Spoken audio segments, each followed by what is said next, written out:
Alfred soon invites them in because the Countess had emphasized to him that he must treat them to the best of his ability. Our boy looks slightly tense, but Seo is dripping with sweat.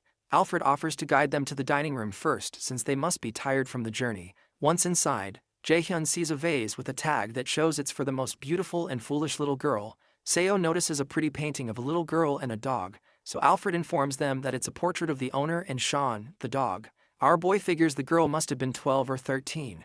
So he mentions that the Countess must really treasure her childhood, seeing that she put up a portrait like this. Alfred agrees that the Countess values her childhood because she has very dreamlike happy memories, but he says this with such a ghastly expression that it makes MC uncomfortable and Seo teary. Eventually, the weird butler tells them to follow him. As they both follow behind, our boy knows he has to be alert. The system told him the context of the first mission, but didn't do so for this second mission, which means he'll have to figure out all the secrets himself. He looks over at Seo, who is freaking out, and he asks her if she's good, pointing out that she was lying when she said she wasn't scared. However, Seo interjects that she's only jittery because she's not gotten used to the place yet. Soon after, Alfred tells them they've gotten to the dining table, where he shows them the feast that Countess Flandier has prepared for them. Still with that creepy look in his eyes, he tells them to dig in and slowly disappears behind the door, as if waiting for them to eat poison off the plates. When Alfred leaves, the two of them pause for a while. Eventually, Seo mentions that it would definitely be a bad idea to eat the food, so Jaehyun suggests that they explore since the butler isn't here yet. As he's about to move, Seo tells him to wait so they can get some information before they go. When he waits, she focuses her attention and activates her cognition accelerant skill. The skill makes her very aware of her surroundings, and after a short time, she informs Jaehyun that she's discovered a few things about the mansion. Our boy is surprised by how fast she got information, so he asks her what it is. Seo states that she thinks the owner of this mansion is a kid that's about 12 years old, and when Jaehyun asks her why she thinks so, she explains that the nearby chair in the lobby are proof of that. The seat of the chair where the owner sits is higher than the others, which means she's much smaller than the other people who sit in the other seats.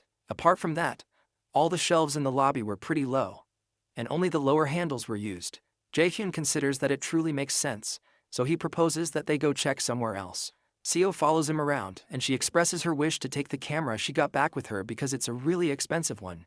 When Jaehyun suddenly stops, Seo walks up to him and asks what's wrong, but he tensely tells her that this is not the time for jokes because they're locked in here. Outside the theme dungeon appearance, raiders and news reporters arrive 2 hours after the appearance, and a particular reporter mentions that an employee of the park had revealed that there is a raider from the Lotus Guild inside, and a middle school student, Seo Ah-hyun. She also expresses their concern to find out whether the two kids will be able to make it out okay. Nearby, a raider named Sun by name standing nearby curses when he realizes that their inability to get into the theme dungeon early enough will stop them from getting promoted soon. His pal, Kyung-hoon, the same raider who had shown up after Jaehyun and Hoyeon dealt with the goblins, mentions that there was no way they could know that a theme dungeon would break out in the theme park. Sun Bae-nim mentions that if the civilian council judgment of them falls, then Kyung-hoon may also be demoted too, despite having been promoted with the goblin incident. And Sun Bae-nim recognizes that his own promotion will be nullified. Kyung-hoon thanks him for the positive words, and Sun Bae-nim reiterates that they're going to be blamed for all this. He asks Kyung-hoon to check who the two people who are in the dungeon are, and Kyung-hoon is surprised to find out that it's Jae-hyun. He recalls that he heard that the boy enrolled in Mills Academy, and he wonders if Lotus already scouted him. When Sun Bae-nim notices his expression, he becomes worried and asks him if there are 2 people instead of 3. But Kyung-hoon assures him that he believes that this theme dungeon is going to be cleared. Inside the haunted house, Seo is petrified when she learns that they're locked in. She starts to tremble and asks Jaehyun what will happen if they're trapped in here and never make it out. But he asks her to calm down because this is a dungeon, and there must be a way out. She has no choice but to agree with him due to her desperation, so she decides to look around a bit more for an escape. When he's alone, our boy considers that the owner of this mansion doesn't seem to like them. Secondly, there's no way he can't open such a flimsy door with the high stats he has right now. More so, Seo has escaped this place before on her own before his regression, so it's assumable that the required stamina stat for successfully raiding this dungeon is low. It seems to him that there must be another variable involved, and while he's thinking, Seo tells him to come look at something. He asks her what's wrong, so she explains that something is wrong with the camera. He thinks she must be dramatic. But when he steps closer, he finds a corpse of the Alfred who had guided them here on the table they're supposed to eat at. And he realizes the Alfred who guided them here was a fake. Immediately, the system notifies them that they've reached 70% of Alfred's secret, the first mystery of the mansion. when he realizes that the camera is showing them things they can't see.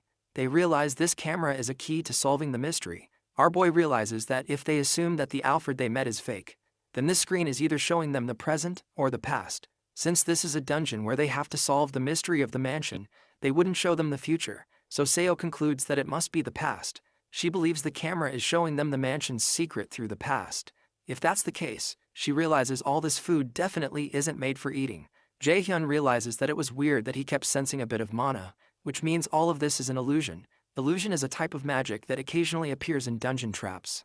So our boy places a finger on the table and activates his absolute calculation skill. For some reason, the system tells him that there was a failure with activating the absolute calculation skill, because the skill is not allowed here. When he realizes that won't work, he turns to Seo and asks her what she's looking for under the table. She mentions that she feels like some device for opening a door might be there, because the only thing in the entire room that's different on the camera is Alfred being on top of the table in place of the food. She believes the key to escaping must be here, so it gives Jaehyun an idea to solve the mystery. Our boy immediately turns on his mana detection skill, and when he focuses on the table, he notices a beam of mana emanating from one of the plates filled with pudding. It confirms his suspicions, since locking magic is fundamentally tied to other objects or calculations. So, in order to destroy the magic, you need to destroy either the object or erase the calculation. He informs Seo that the key must be inside that pudding, but for some reason Seo is scared of going close to it because of the gory picture of the real Alfred's dead body. When Jaehyun taunts her by asking if she's scared, she screams at him that she's not and proceeds to stick her hand into the pudding to find the key. After searching for a while, she finds a key, and the system informs them that they have succeeded in undoing the second secret of the mansion, the seal of magic illusion, so they'll receive extra rewards once the dungeon is cleared. Meanwhile, the fake Alfred watches the two guests from a pearl in another room and becomes worried that the guests did not like the meal. He states that they can't be lacking on how they treat their guests, and he promises that he, butler Alfred, will never disappoint the Countess. Eventually, he walks out to go do something about it while laughing like a maniac. Inside the hall, Jaehyun and Seo make their way to a well-lit room. However, when Seo looks through the camera, she sees a lot of gloom, blood, and children's toys. They soon find a door through the camera, which Jaehyun figures is the guest bedroom. When Jaehyun proposes that they go in to see if there's anything strange, Seo jerks backwards because of the blood in the room, but Jaehyun reminds her that they have to find a way to get out of there or stay in the mansion forever. Eventually she agrees that she doesn't want to stay in the mansion forever, so our boy tells her to shut her mouth and look around, and call him if she sees anything. After stepping in, Jaehyun decides to look around for clues. Not long after, he looks backwards and sees a girl in shiny white clothes and bloodstains on her body. When he looks closer, he notices that parts of her face have been torn off, and a thread was used to sew her mouth shut. She soon points her finger at him, and the fake Alfred appears behind Jaehyun, but he's not aware. Soon after, Jaehyun wakes up and sees a strange figure looking down at him. He gasps but soon realizes it's Seo. She asks him if he's okay, but he asks her to stop yelling because his head hurts. He had seen this coming, so he doesn't know how they managed to subdue him, and he wonders if this is how this dungeon is supposed to progress. Seo informs him that she tried to figure out what situation they're in using cognition accelerant. Taking into consideration all the moss and the moisture, she supposes that they're in an underground jail and there are traces of torture throughout the entire place. After a while, Jaehyun goes to the iron gates, and he mentions that there must be a key somewhere too. He decides to use his active skill called silence to prevent anyone from hearing them, and he punches the gate with a mana punch. Much to Seo's shock, the gate shatters like it's made of cardboard, and even cracks the wall they were put into. When Seo exclaims, Jaehyun tells her to be as quiet as she can be because it'll be bad if Alfred or whoever he is finds them. She taunts him by saying he destroyed the wall quietly, but he tells her to shut up and thinks of ways to get out of there.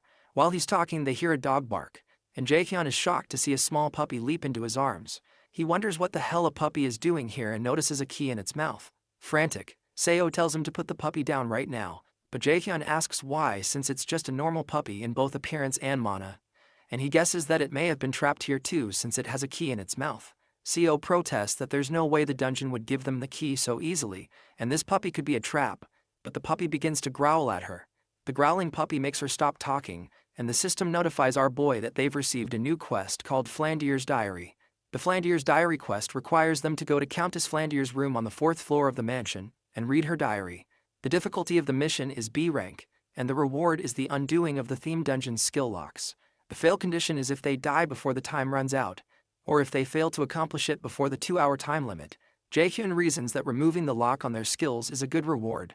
and he figures that Flandier's room must have a connection to the secrets of this mansion. They all sneak around until they make it to the 3rd floor. Jaehyun eventually stops and admits he doesn't know where they have to go, and the dog jumps down from his hands. Seo also laments because they don't have their camera anymore. But she stops talking when she notices that Jaehyun has frozen on the spot. She calls out to him to ask what's wrong because he's making her anxious. But when he doesn't answer, she turns back and sees the little bloody girl dressed in white clothes that Jaehyun had seen before. With a closer look, her eyes seem to have been gouged out and her lips sewn together. Jaehyun tries to talk to the girl, but Seo grabs his shirt and proposes they leave because they don't have time to talk to a ghost. However, Jaehyun brushes her hand away and asks the ghost girl why she's still here, and he asks if she has regrets related to this mansion. The girl shakes her head, so he asks her if she's here to help them, and she nods affirmatively. Eventually, our boy asks her where on the 4th floor Flandier's room is, so she points in the direction behind them. Jaehyun thanks her and promises to help her move on to the afterlife if he gets the chance, so he asks her to wait, as they all turn around, and the dog soon returns. Jaehyun signals to Seo that it's time to go, but she looks slightly worried about the whole thing. Meanwhile, in the theme park, Sun by Neem sits with manager Sung Jae, and he asks to confirm if he had said that the Lotus Guild will take responsibility for everything related to this theme dungeon. Sung Jae affirms that this is true and says he can point the knives of the National Raider Association and the civilians toward the Lotus Guild, but in return, Guildmaster Yu Seongan has requested that they don't release any information about Min Jae-hyun. Sun Bae-nim hesitates for a while and finally admits that it's hard to understand why the Lotus Guild would go to such lengths just for a Mills Academy student. Sung Jae says he can't tell him the reasons, so Sun Bae-nim agrees to accept the offer since they won't lose anything by accepting. However, Sun Bae-nim asks him what will happen if he fails the dungeon raid, but Sung Jae assures him that the Lotus Guild wouldn't have done all this for him if he was someone who would fail at this kind of thing. Inside the dungeon, Jae-hyun takes out the last living armor with one strike, and Seo, who is standing nearby, is shocked because she had thought that living armors were C-rank monsters. Jae-hyun explains that this is the shortest route, and these monsters are nothing. They open the next door, so the system informs Jae-hyun that they're entering Flandier's room. Once inside the room, they notice it's super creepy, so Seo tries to go check the desk first. As she moves forward, Jae-hyun stops her and mentions that it's obvious that there would be something on the desk.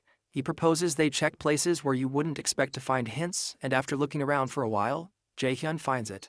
The system explains that he's found a diary in which Countess Flandier, the mansion owner, wrote every day. The first entry he finds is from May 7th of the year 1474. Flandier mentions her skin is looking paler every day, and all of the doctor's attempts do not seem to be working.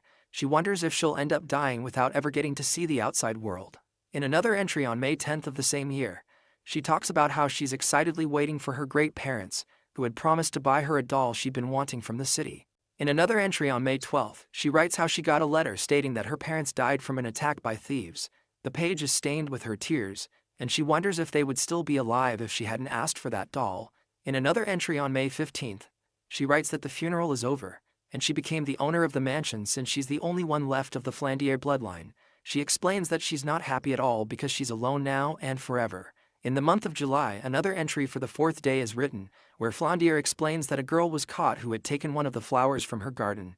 Apparently the girl is about her age and looked somehow like her doll, so she took a liking to her. She says she's going to ask the girl to live with her in the mansion. On the 20th of July, Flandier mentions that the girl said she has no name, so she named her Sally. They played every day in the mansion, and she expresses how happy she is to make a friend and hopes this continues every day. In another entry on the 8th of September, Flandier mentions that Alfred left the house without a word. Apparently Sally said he must have been in a hurry, and that he went to the next town over. But she mentions how anxious she is because she doesn't know why he left. In an entry for September 10th, she mentions that Alfred has returned, but he seems different. Apart from that, Sally seems to be hiding something from her, and it seems something must have happened. In an entry for November 9th, Flandier mentions that she keeps hearing screams inside the mansion. Apparently the kitchen lady Selena and her maid Michelle keep screaming, and it seems like their throats are going to tear. She wonders if she's dreaming, but it seems too real, and she's scared. The page is covered with blood, and in another part of the entry, Flandier writes that Sally and Alfred are knocking at her bedroom door, and she's certain that they want to kill her, but she doesn't know what to do. After reading it all, the system informs Jae-hyun that the restrictions on skill use are no longer in effect. Our boy realizes that Flandier had been murdered, and it was probably the doing of the monster that had stolen the mansion. He realizes that the monster must have been a doppelganger monster, and when he turns to look at Seo, he realizes it's actually a doppelganger monster that has been following him around. Behind the monster are several other Alfreds that are also monsters. The system notifies our boy that he's discovered the first secret of Alfred's identity, and he's completed the subquest, Flandier's Diary. The system informs him that he has succeeded in finding out all the secrets of the mansion, and he's now to safely escape the mansion. Our boy turns to the monsters, with the little puppy by his side as support. The monster releases deadly extensions from its body and goes in for the first attack, so Jaehyun scoops up the puppy and jumps out of the way. Our boy tells the monster that it's finally showing its real self, because he was growing impatient seeing it act so fake. The monster laughs for a bit and tells him he's pretty quick to catch on for a human, but Jaehyun tells him it wasn't anything difficult because he's just smart. Apparently, Jaehyun could see the monster for what it truly is because of his ability to see through illusions. Eventually, our boy tells the doppelganger that it's also possible that he's not that smart, but the monster is just stupid. That statement annoys the doppelganger, and it asks him how he can dare to insult him. In a rage, the monster destroys the overhead lamp and the roof, forcing Jaehyun to run out of the room. With the monster hard on his tail, our boy activates his lightning chain and fires it at the monster, causing large gaps in its structure, but it doesn't destroy it. During this time, the little puppy begins to feel queasy because of all the quick movements. The doppelganger is a B-rank monster that's dangerous because of its ability to copy another being's skill and appearance, but when considering only its combat skills, it's more like a C-rank monster. After the monster regains its form, it tells Jaehyun that it'll consume his body, and it demands that he give over his body. Jaehyun doesn't move an inch, so the monster rushes toward him, and Jaehyun still doesn't move, even when the monster is inches away from him. When it comes closer, our boy surrounds it with another lightning chain, and asks how it feels to be played after being the one to play others for a long time. The heat of the lightning burns the monster, and it lets out a loud shriek. As the monster melts into a puddle, it mentions that envy led him to this because he also wants to be human. Eventually the heat burns into the ground until the monster falls through. With the monster out of sight, Jaehyun turns to the dog and tells it it's pretty good at barking, and it's talented at being a dog, which probably means the dungeon transformed Seo into a dog. Eventually, our boy heads to the nearby door, but he soon notices the spirit of Flandier again. But this time, she looks just like she looked in the painting. She has a smile on her face and waves at him, which makes Jaehyun smile back at her. As he opens the door, he tells her goodbye, and the system informs him that he has cleared the second mission. It also adds that he's cleared all hidden scenarios in the mission, and will be given extra rewards. Jaehyun and Seo are soon transported to the real world, and our boy checks out his rewards. One of the rewards is called Commander's Shouting, which increases morale and allies to increase mana and stamina. The second is Illusion, which creates illusions for the enemies. Jaehyun doesn't really like the Commander's Shouting skill because he won't use party member support skills often, but he likes the Illusion skill because he can use it to turn tables in a battlefield.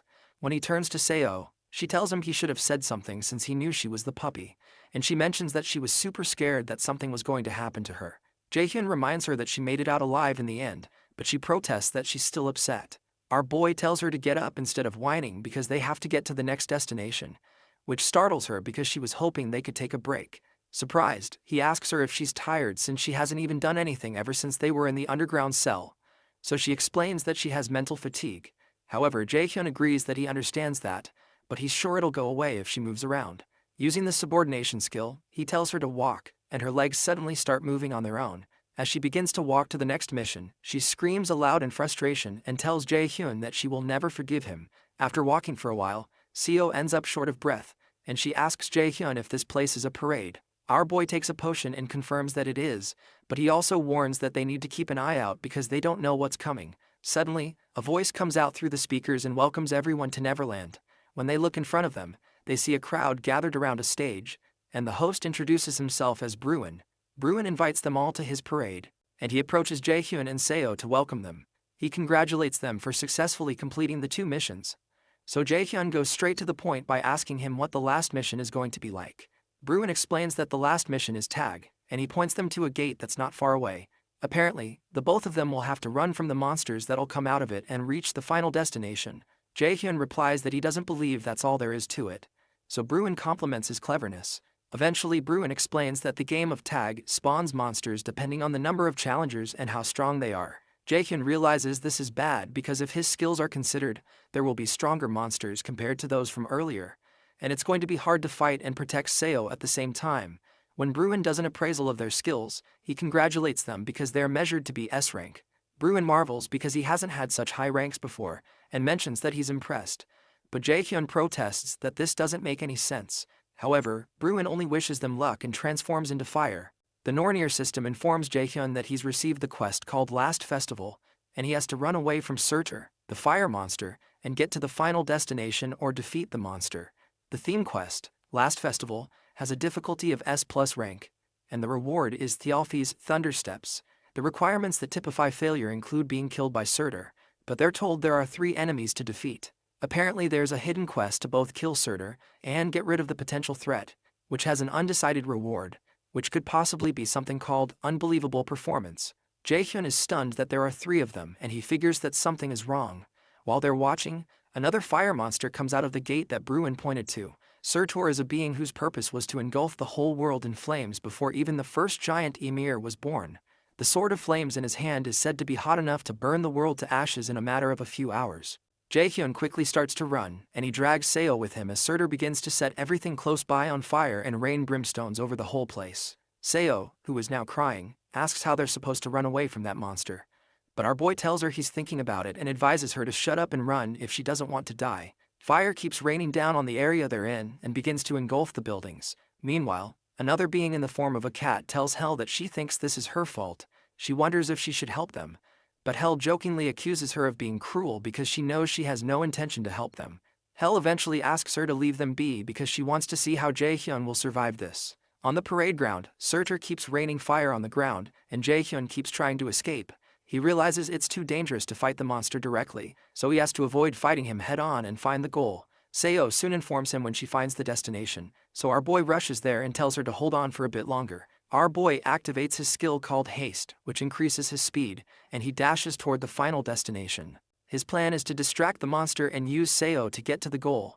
Meanwhile, Surtur asks which fool summoned him, and he rains down much more fire in a frenzy, which almost 2 players miss by the skin of their teeth.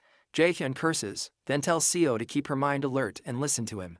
He tells her that they'll split up and keep running, so he tells her to run straight to the merry-go-round. Seo asks him if he's going to distract this thing, so he asks her if she wants him to use her as bait instead, then tells her to just run. As she makes her way toward the final destination, Jaehyun ends up face to face with Surtur and signals to him, calling him a bastard. The monster looks down at him, then blasts him with fire, but our boy quickly jumps out of the way. He jumps on the pinnacle of a nearby tower and asks Surtur how he's going to catch up when he's so slow. The monster begins to release fire from his mouth due to rage, so he smashes the building Jaehyun is standing on with one strike. But Jaehyun jumps out of the way again.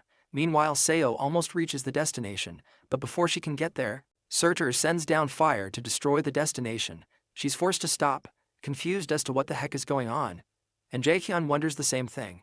Soon enough, the system announces that the goal has been destroyed, so the quest's clear condition, other than the hidden quest, has been changed to impossible. At that point, Surtur calls Jaehyun an ignorant fool and asks how he can dare consider himself to be a match for him. Our boy realizes that the only way out is to kill Surtur, so he stands his ground. The next time Surtur sends a ball of fire at him, Jaehyun easily blocks it without moving out of the way. Surtur commends his impressive skill because there have only been a few other people who could defend against his attack. Eventually the monster reaches for his sword and swings it toward Jaehyun to see if he can block this too. Regardless, our boy doesn't move out of the way and prepares to block it. Nearby, Seo realizes they might really end up dying at this rate, so she decides to use her cognition accelerant skill to find something she can do to help. While Jaehyun is defending himself against the onslaught of fire, Seo calls out to him and informs him that she has found a way to beat the giant. Jaehyun leaves the battlefield to go meet Seo, so Surtur asks him how he dares to run away from him. When our boy runs far away into one of the standing buildings to speak with Seo, she explains they can use the water tank. Apparently there's a water tank on the outskirts of Neverland, and if they lure the monster there, they might be able to damage it if they use water to get rid of its flames. Jaehyun reasons that they might truly be able to damage its head or heart if they can deal with the flames, and Seo further explains that this can only be a copy and not the original giant from the myth. She believes that this monster would die if they were to destroy his weak points. She explains that she'll use her skill to predict Surtur's route and tell him, so he can lure him to the water tank. Soon after, Jaehyun goes out and runs toward the water tank, but he relies on Seo to call out the number of steps to take in what direction and what to do to avoid the next attack that Surtur is going to direct at him. At one point our boy stops, so Surtur calls him a weak human and asks him if he's given up on running. Jaehyun turns back at him and tells him he's not running. Our boy mentions that he heard that Surtur is nothing compared to the Aesir gods, and he's just working as a gate guard right now, so he's not in the position to call him weak. That statement stings Surtur, and when he only exclaims, Jaehyun asks him if he's also scared of him, who is a human too. Surtur, now blazing through his eyes, calls our boy a bastard, and when Surtur strikes him with fire, a surge of water bursts out toward him. It turns out that Jaehyun had activated his illusion skill, so Surtur didn't know he was standing right in front of the water tank and not Jaehyun. The water is so great that it covers up the monster and temporarily puts out the fire around his body. Without hesitation, our boy leaps into the air with his mana-packed sword and strikes it into the monster's heart, pushing him to the ground. With his back on the ground, Surtur accuses him of using a dirty trick, but Jaehyun says it doesn't matter since he won. The giant warns him not to be arrogant because he only fought him with a copy of himself, and dealing with the original form won't be this easy. Shortly after, Surtur dematerializes, so the system informs Jaehyun that he has cleared the last mission of the Big Three, and he has cleared the hidden route and will get extra rewards called Unbelievable Performance, as well as an item called Surtur's Undying Flames. Seo, who is standing nearby, is glad that it's all really over. The cat that was watching them realizes that Jaehyun didn't need help after all. He finds him interesting and admires his willingness to get stronger. But Hel mentions that Jaehyun is nothing more than just a vessel. The cat doesn't believe what Hel said because she's the one who's always curious about how Jaehyun is doing, and he also believes that it's too early to let the Aesir know about the boy. But they need to focus on helping him become stronger so he can get strong enough to kill Odin, the leader of the Aesir. Meanwhile, our boy is given the S-ranked Thialfi's Thundersteps, who stepped up to the position of a god of light as a human. The equipment will reinforce strength and dexterity, and grant a skill called the Step of Light, which is also S-ranked. Jaehyun is shocked by how amazing the equipment is, but he soon notices an odd expression on Seo, so he wonders if she's trying to pull something on him. He uses his subordination skill on her to force her to show that she got an item called Roskva's Seal that increases one's strength and gives one a skill called Courage, which resists the state of fear and increases dexterity. While Seo laments about how annoying he is for using the subordination skill on her again, Jaehyun considers how he doesn't have any interest in any of her rewards, but he's more interested in her cognition accelerant skill. He decides to hold off on duplicating it since he can summon her any time. Shortly after, Bruin shows up to congratulate them, but as they are about to leave, he calls Jaehyun the Great Adversary, just like Hel and the other gods call him. That surprises Jaehyun, but when he turns back to ask him why he called him that, Bruin disappears. Meanwhile, everyone waits eagerly for those who entered the dungeon until the shield around it breaks. When the two survivors come out, people begin to rejoice. But Sunbainim forces his way through because they need to discuss some things with the survivor. However, he gets to the front to discover that Jaehyun has disappeared, much to everyone's surprise. Seo is left on the stage like a deer in headlights, and everyone turns their attention to her. When Kyung-hoon shows up, he suggests that Jaehyun may have hidden himself if he's an assassin class. But Sunbainim protests that Agent Kim Ji-yeon had told him that Jaehyun is a magic class, and particularly a battle mage. Meanwhile, Shungun is impressed when she learns that Jaehyun vanished after accomplishing such a feat. Sometime later, our boy is glad to see there are no articles about his feat online, and he figures the Lotus Guild must have done something to cover things up. The way he was able to escape the people on the scene was by using Thialfi's Thundersteps, which made him ridiculously faster. Another thing he got from the mission is Surtur's Undying Flames, which is single-use and can imbue a flame attribute to a weapon. However, Jaehyun considers how this incident with Surtur makes him realize that he's still weak. He doesn't want to have to use dirty tricks to win against his opponents, or win without having someone by his side. He wants to be someone others fear to approach, and he wants to leave behind his weak past so he can protect his friends and family, so he plans to become stronger. Meanwhile, Chairman Ja-in commits to a mission of reporting everything about Jaehyun to instructor Jong Yisu, and she assures him she won't disappoint him. When she leaves, Ja-in thinks about how excited he is about the next event, where he plans to get rid of all the dirty things in his way. On the ground, he litters pictures of several students whose faces he has crossed with an X. The next morning, Jaehyun tells the ladies why he was unavailable the previous day. Yoo-jung had assumed he was ignoring her calls and messages on purpose, but our boy clarifies that's not the case. Ina, on the other hand, asks him if he's hurt anywhere, and he tells her he's not. Yoo-jung thinks he has bad luck getting into such troubles, and she wonders if God hates him. Suddenly, Soo-yuk walks up to them and mentions that he saw our boy's annoying face here. He tells Jaehyun he can't play any stupid tricks on him this time, but when Yoo-jung asks our boy if he knows who the strange new kid is, Jaehyun tells her he doesn't know him. Annoyed, Soo-yuk screams at them that he's Lee Soo-yuk, but instructor Yisu tells him to keep his voice down, so he has no choice but to back off. When Yisu steps on the podium, she introduces herself to the cadets and informs them she'll be teaching them the first part of understanding magic calculations. She asks them to do their best because she plans to teach them well, but Jaehyun notices that she's quite young for an instructor. When Yusu asks them how much they know about magic, Soohyuk explains that magic uses necessary calculations to use mana to manifest something supernatural. The teacher agrees, and Soohyuk smirks at Jaehyun to gloat over the fact that he answered the question. Eventually, Yusu hands out books containing basic magic calculation formulas for D-rank magic, and the foundations of magic applications of higher levels, which is their focus this semester. After she hands some of the students some books, they lament that the books are all blank, but Jaehyun knows differently. When Yusu calls him to ask if he can tell her what's written in the book, he tells her that it's written in rune, and it annoys Soohyuk that he was able to answer the question. It also unsettles Yusu that Jaehyun was able to answer because the book is a magic text that can only be read by solving the calculations. Normally, it takes new students a week to be able to see the text in it, but he solved it by looking at it once. She realizes he's more talented than the chairman described, so she further probes him by asking if he knows the meaning of the rune on the book's cover.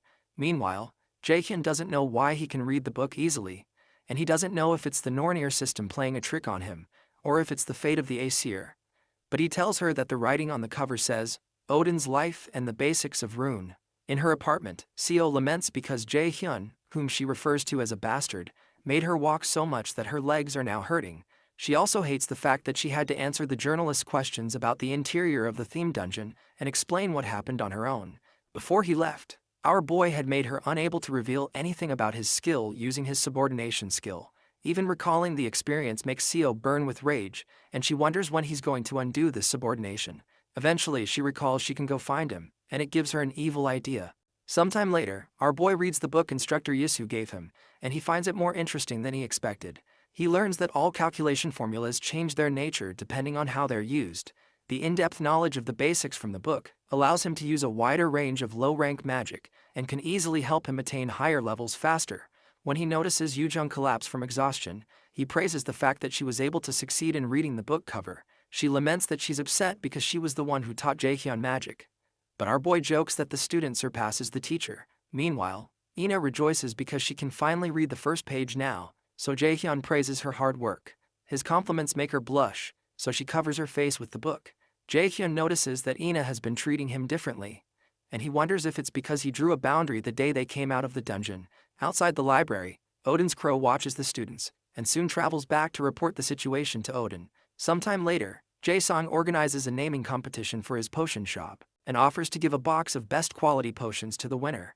Hoyeon, Ina, Yujung, Jae-sang and Jae-hyun are seated at the table, and they soon realize it's harder than they expected.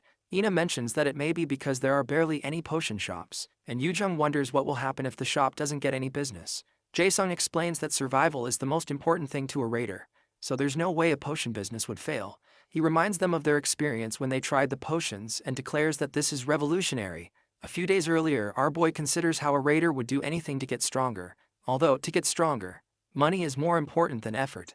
As someone who has regressed to the past, Jae-hyun realizes he has many opportunities in business and investments because of his knowledge of the future. In the present, he plans to get Jae-sang on his side since he knows he will be responsible for half of the potion businesses in the entire world in the future. Suddenly, Seo barges into the room where they're having their meeting, and she chides Jae-hyun for not keeping his promise. He wonders how she found him, but he soon recalls that the system told him that the user and the subordinate can locate each other, and this effect cannot be cancelled. Yujung asks Jaehyun why he'd blackmail a kid like that, but Jaehyun only asks Seo to take a seat so he can borrow her brain. A few minutes later, Seo suggests the name Heavenly Demon Potion, but our boy forcefully makes her shut up using subordination because he thinks her idea is trashy. Others also suggest names, but Jaehyun doesn't like them, and he believes even the monsters in the dungeons would have better ideas. Eventually, Yujung gets angry because Jaehyun isn't asking her for some ideas. He's not asking her because he believes her ideas will also be terrible, but he decides to consider her. She suggests the name Workshop Elixir, and our boy recalls that the word elixir is another name for the philosopher's stone that's supposed to bring back the dead and heal injuries. Jae-sung loves the idea, and Jaehyun also thanks Yujung for saving them, which is a first. Sometime later, in one of Instructor Yusu's classes, Jaehyun answers a question about rune being the language and foundation of magic. He answers it perfectly and it further annoys Soohyuk. After the lesson ends, our boy informs Instructor Yusu about a question he has about something he read. When she sees the book he's holding, she becomes tense, because it's a 4th-star rank magic text, which even most instructors struggle to read. At this point she wonders what kind of creature Jaehyun is. Later on, our boy heads to the library, and he soon realizes he's stuck on this book, and he also couldn't get anything from Instructor Yisu either. However, he doesn't realize that the librarian, who's sitting nearby, is taking notes about him, and the fact that he's reading a 4-star rank magic text. After leaving the library, Jaehyun goes to see his teacher to help him understand the 4-star magic text. He explains that creation is to make new magic, destruction is to rule out and remove magic, and amplification is to reinforce magic. Apparently, the calculation formulas and theories are high level and hard for him to understand on his own. Up until now, he depended on Odin's eye to understand the texts, but now he needs to understand at a deeper level. When he's done explaining, Seongun tells him that she can't tell him for certain either. When he asks why, she adds that he needs to understand the concepts in 4-star magic texts on his own so that he can step to the level of an A-rank raider. When she notices he's still confused, she decides to at least tell him a discipline to help him learn amplification. She manifests a cloth in her hand and hands it to him, and Jaehyun is pleased that this will help him grow stronger. Sometime later, our boy returns to the AR battle system room and battles with the monsters with the sash that his teacher gave him tied around his wrist.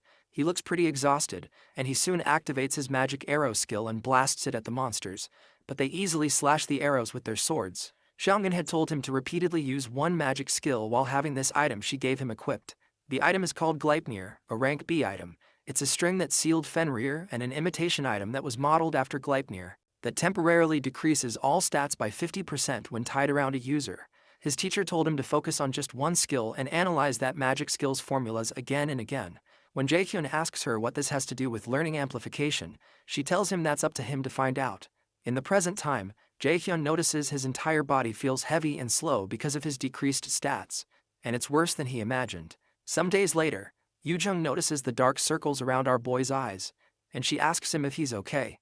When he tells her he thinks he's fine, she informs him that she can detect him from 100 meters away because of the smell from his pain relief patch, and informs him that he's been living in the AR test room for a week now.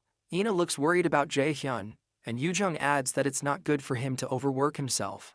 He thanks Yoojung for her care, but reminds them that there's a quiz in 2 days, and he heard they're not done decoding the book, and may have to take extra classes if they fail the quiz. Upon hearing that, the girls rush off to study. Eventually, our boy returns to the AR battle system room for another session, and he perfectly clears test level 41. The Nornir system informs him that his understanding of the formula has greatly increased, and his magic arrow's efficiency has increased greatly, causing the magic arrow skill to increase to level 2. Because of this, Jaehyun understands that amplification in the 4-star magic text means to level up a skill by increasing one's proficiency with that skill and understanding the magic's formula. Jaehyun realizes he's around the highest level of a B-rank raider, or the beginner level of an A-rank raider. Just like Seongun had said, he remembers that they had initially approached each other to use each other, but now it really feels like a student-teacher relationship. Meanwhile, instructor Seok-gi goes to see the chairman. The chairman doesn't look very excited to see him, and Seok-gi realizes that he has to recover his reputation, which has hit rock bottom because of the mock dungeon incident. He informs the chairman that the guild experience event preparations are complete, and the chairman asks him if there are no faults with the thing. When Seok-gi confirms there are no issues, the chairman smirks in his evil manner, and it's clear that he has some terrible plans. Outside, Jaehyun moves into the woods, and he asks a mysterious person if they're going to come here, or if he needs to come to them. Soon after, a bright light appears, and a strange figure that looks like one of Odin's crows jumps down toward our boy, but he moves out of the way. When the being is close enough, our boy lands a kick that sends it rolling into a nearby tree. Jaehyun tells the being that it must have missed the news that its colleague went through hell the last time he tried to kill him. Suddenly, our boy notices some other creatures trying to ambush him from above, and it's clear that Chairman Jae-in is on the move for these creatures to have the boldness to come at him inside the academy grounds. Jaehyun surrounds himself with magic arrows and tells them that they messed with the wrong person, then fires them at the bird-like creatures, knocking them backward.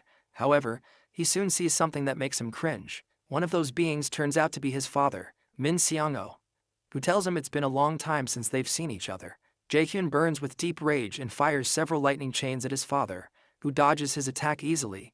After evading his attacks, his father places his hand on his sword and sends a sword slash toward him. Jaehyun gets cut on his side because he can't escape the slash quickly enough, especially because he didn't even see his father draw his sword at all.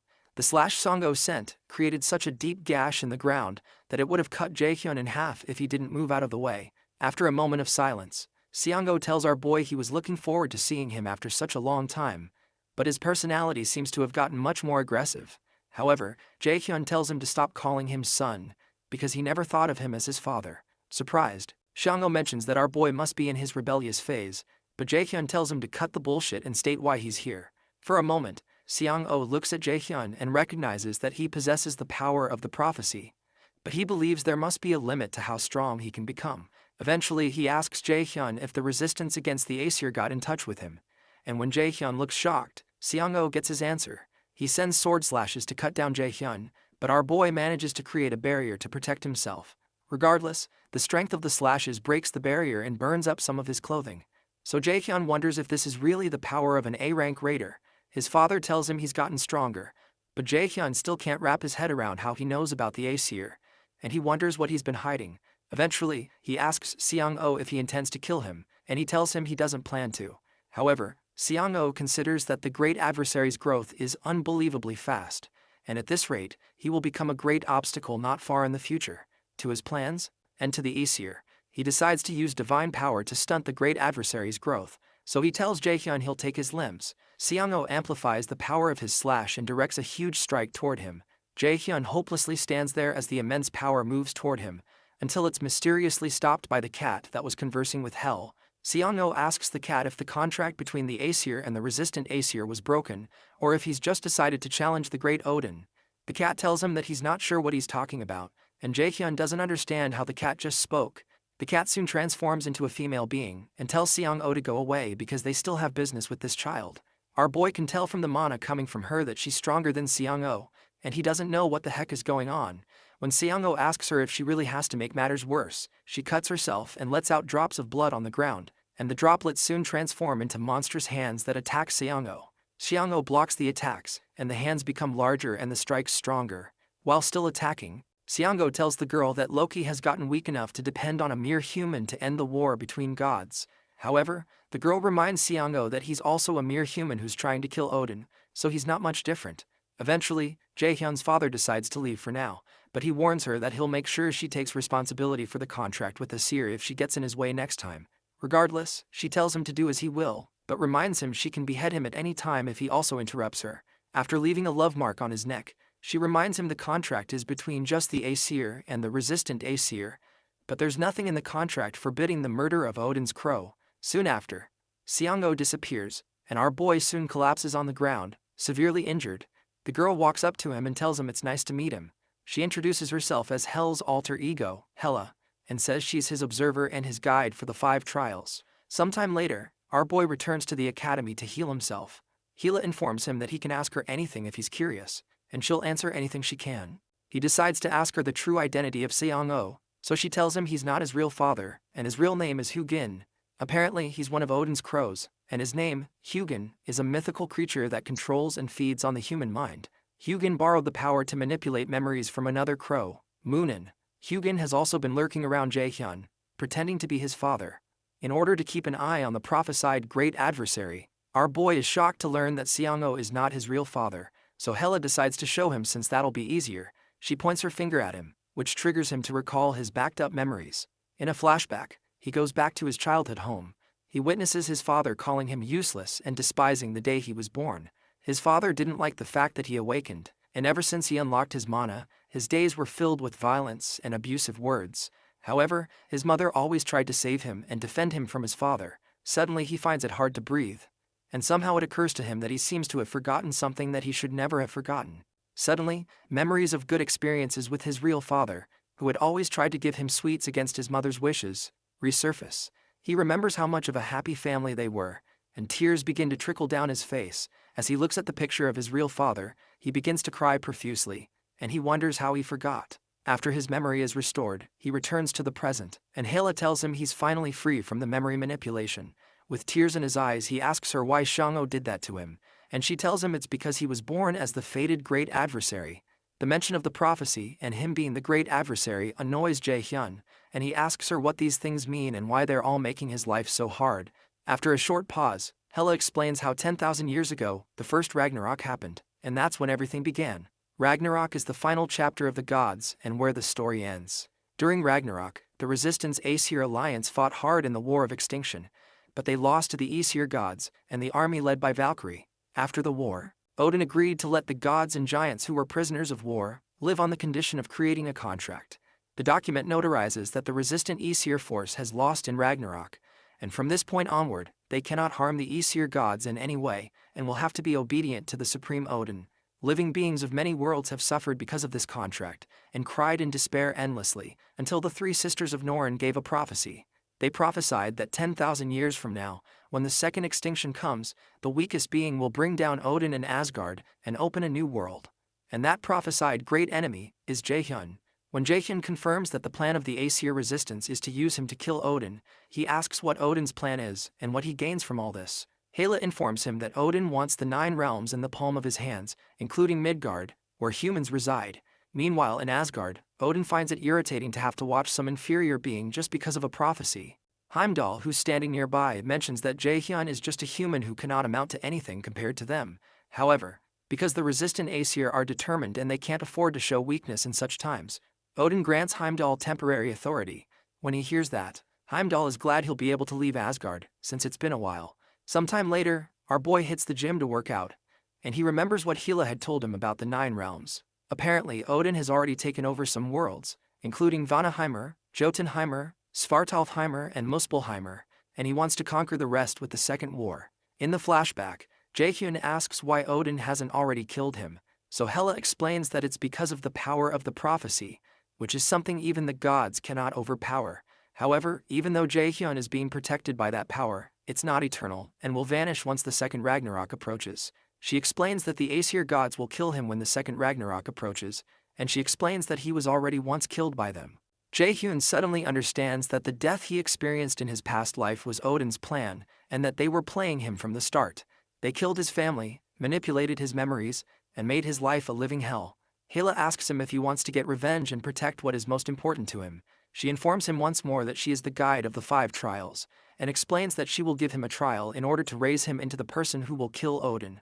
The Nornir system displays a main quest called the God Murderer's Path, which requires him to receive the resistant Aesir throne's power in order to keep Odin's ambition at bay. He's already done Hel's trial, but there are 4 other trials of unknown difficulty before he can receive the resistant Aesir throne's blessing. Meanwhile, Hoyeon does some special training until his muscles are sore. Thanks to the special training, he succeeded in obtaining an S-rank skill, but it's still hard on his body. He remembers that Jaehyun is already at a much higher level than him, and he's far from being strong enough to beat him at the Mills Festival. Regardless, he decides to train further, but he soon hears an announcement summoning him to the chairman's office. In his office, Jaehyun speaks with a certain congressman about getting rid of all the lower-ranking students so they can focus their support on the high-ranking students.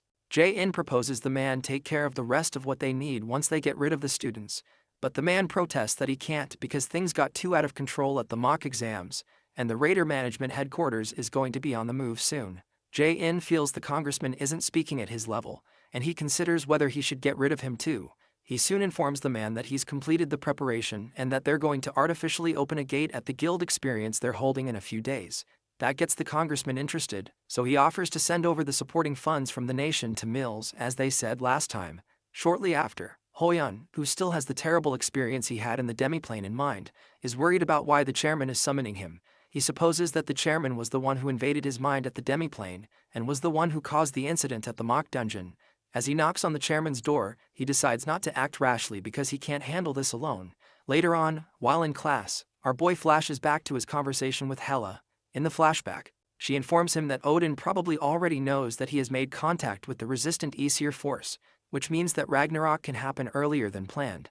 Instructor Yusu soon ends her class and asks them to wake those sleeping, including Ina, because she has a message. She explains that the guild experience will be happening in 3 days and that the event will be a good opportunity for them to see how raider guilds work and hunt monsters. She adds that there is a guild that was specially prepared by Chairman Jae-in for them.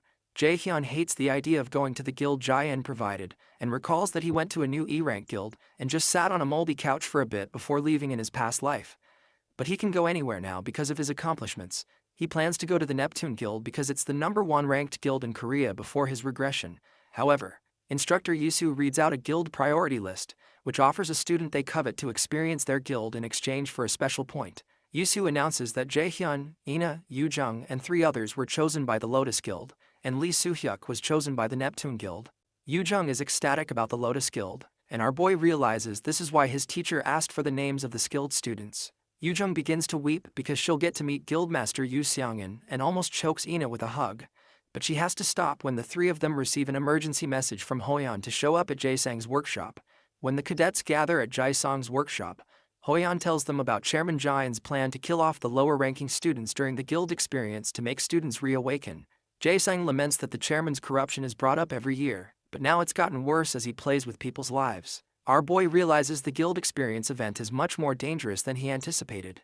Hoyan declares that they're the only ones who know about this, and the only ones who will be able to prevent it.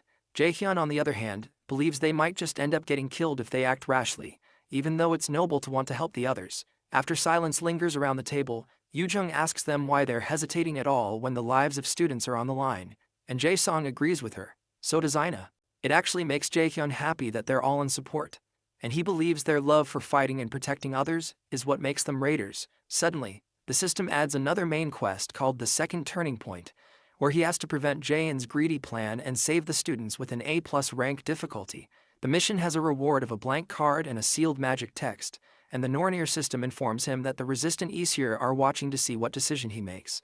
Eventually, Jaehyun suggests to the others that they make a plan to mess up Chairman Jian for good. Sometime later, Instructor Yisu is surprised when Jaehyun tells her he's already mastered a 4-star magic text, and she doesn't believe it's possible. She suddenly becomes afraid when she realizes this student is dangerous and something is off about him. She knows the chairman plans to use him as a chess piece, but she doesn't believe that Jaehyun can be manipulated. Suddenly, our boy tells her that she looks pretty upset after passing a lot of knowledge to him as his teacher, so he asks if she's planning to snitch all of this to that bastard Jae-in again. When she demands to know how he knows about that, he uses his brainwashing skill on her and tells her he has a favor to ask. The brainwashing is effective, and our boy confirms that he's much stronger than her now, as he suspected. His plan to win this battle is to take control from the inside, so he asks Yisu to tell him about the kind of dirty things Jae-in is planning for the guild experience event. 3 days later, on the day of the guild experience, Yujung is extremely excited that she gets to tour the Lotus Guild building. Soon after, Manager Sungjai comes to welcome the students to the Lotus Guild and tells them he'll be their guide for the day. He shows them around until they come to a place where Guildmaster Xiangin is waiting to meet them. Shortly after, they all sit around a table to have tea and eat. Yujung can barely raise her head due to how much she's in awe, and she eventually asks the guildmaster to sign a paper because she's a big fan. Xiangin signs it and tells Yujung that she gets motivation from people like her. When the guildmaster tells Jaehyun that it looks like he's already made so many friends, Hoyan asks our boy if he's already acquainted with the guildmaster. She informs them that Jaehyun is her student, and Yujung almost loses her mind. The guildmaster explains that she was able to hear a lot about them from Jaehyun, and she called them here because of him. She explains that Lotus and a few other guilds already know about Jian's corruption, but they haven't been able to do anything about it because of the absolute power he holds. Most of Jian's skills are kept secret, and Xiangin confesses that she doesn't know most of them. Meanwhile, some other students are being shown around in another guild, and one of them named Xiang Chan considers his peers foolish for looking down on him or not being talented. He believes it's different now because the chairman picked him out personally to be here, because he finally saw that he had the potential to be a great raider one day. Suddenly, one girl stops Xiang Chan and asks him if he also finds this place weird. When he asks what she means, she explains that a raider guild should have various facilities, but this place looks like it's been left here for a while, like some abandoned building. When he also looks around and notices the boxes and cobwebs, he becomes worried, and the man leading them informs them that they've reached their destination. When the man turns around, they notice his face burning off to expose the face of Instructor Seoki. Seoki hadn't realized that his skill's effect would burn out so fast, and he realizes he has no choice but to start the plan early. He immediately activates a bright pink magic circle underneath the students and tells them goodbye. The students begin to panic and try to run, but they're unable to. Meanwhile, the kids use the mana map that Guildmaster Shungan gave them to track down the destination of some supernatural activity. But when they realize it looks more like an abandoned building instead of a guild building, they aren't sure they're at the right place. Behind them, Jaehyun communicates with Manager Sunjai using his mind, and he confirms that he's following them. When Sunjae asks him how he's already been able to learn telepathy, our boy informs him that he read a few magic texts. Sunjae is proud of his progress because telepathy is not as easy as he makes it sound. At the Yanhwa Guild, Guildmaster Xiangin detects an ominous mana wave close by. She flashes back to how Jaehyun had told her that the guild that Jae-in wants to use for his plans is one called Cain. Xiangin recognizes that as the guild that Jae-in made himself, and she finds it weird because Cain is a guild in the middle of Seoul, which is not far from Lotus. It doesn't sound like something that Jaehyun would do to cause such a big incident so openly. So Jaehyun informs her that he got this information from someone working for him. In the present, she asks Hana if she has looked into the guild that Jaehyun set up, and Hana says she has. Hana explains that the Kane Guild is actually a ghost guild. Ghost guilds are guilds involved in tax evasion and other kinds of corrupt activities, and they don't record their activities. After hearing that, Seungwon suspects that Jaehyun was right, but she still doesn't know what Jaehyun is planning. To be safe, she tells Hana to prepare her equipment in case something happens. Meanwhile, the students enter the Kane Guild. Yujung doesn't think this is the place because it looks abandoned, but our boy assures her this is the place the rotting mana is coming from. The mana Jaehyun is sensing feels off, and he suspects he may have to send the others out and face this with manager Sungjae. When they move in closer, they sense the remnants of some advanced magic that was just activated. While looking around, the pink energy appears again, and our boy tells the others to get out immediately. Before they know it, they're surrounded by the magic circle and are unable to move. They soon hear a voice that calls them fools and summons them to Svartalfheimer, the realm of the Dark Elves. As they're being transported, the Nornir system informs Jaehyun that the dungeon is dangerous compared to his level, and he's to leave the dungeon immediately. Meanwhile, the leader of the Dark Elves commands his subordinates to arise because it's time to feed on new prey. The kids are soon transported to Svartalfheimer, and Jaehyun recalls that it's said that the Dark Elves in Northern European mythology have powers comparable to the gods. However, the powers were weakened when this place became a dungeon. Hoyeon is surprised that Chairman Ja-in can use this kind of advanced teleportation magic, and he wonders who he really is. Jaehyun agrees because a mere human should not be able to interfere in the transfer system of the 9 realms, which means there must be another being involved. They all realize they're not in a good situation, but they're all surprised when manager Sungjae shows up. Sungjae informs them that Jaehyun had asked him to come here if something went wrong, and Yujung is relieved that they're not going to die after all. However, Sungjae clarifies that the situation isn't really better just because he's here, because even A-rank raiders struggle to survive in the world of the Dark Elves. He plainly tells them that they'll all die if they let their guards down. Jaehyun agrees with Sungjae that there aren't any flawless methods for clearing this dungeon, at least in this timeline, but he recalls that he has seen enough clearing tutorials from the future, so he assures everyone that they'll make it out of there alive. Before that, he proposes they look for the survivors. Sungjae clarifies that the situation isn't really better just because he's here, because even A-rank raiders struggle to survive in the world of the Dark Elves. He plainly tells them that they'll all die if they let their guards down.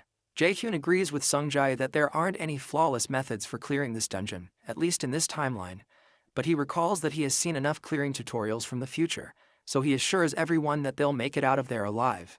Before that, he proposes they look for the survivors. Meanwhile, Chairman Jae-in meets with Hoyeon's father, Mr. An Seoku, who complains that he's violating his promise to make Hoyeon much stronger. Ja-in assures him that there's no need to worry because Hoyeon will come out first in the next event. However, Mr. An realizes that Ja-in is like a snake and asks him how Hoyeon was able to lose to a magic class student in the freshman hunt. Eventually, the chairman informs him about Jaehyun, a genius who was born with 97% magic aptitude. That figure shocks Mr. An, and he decides to take his leave.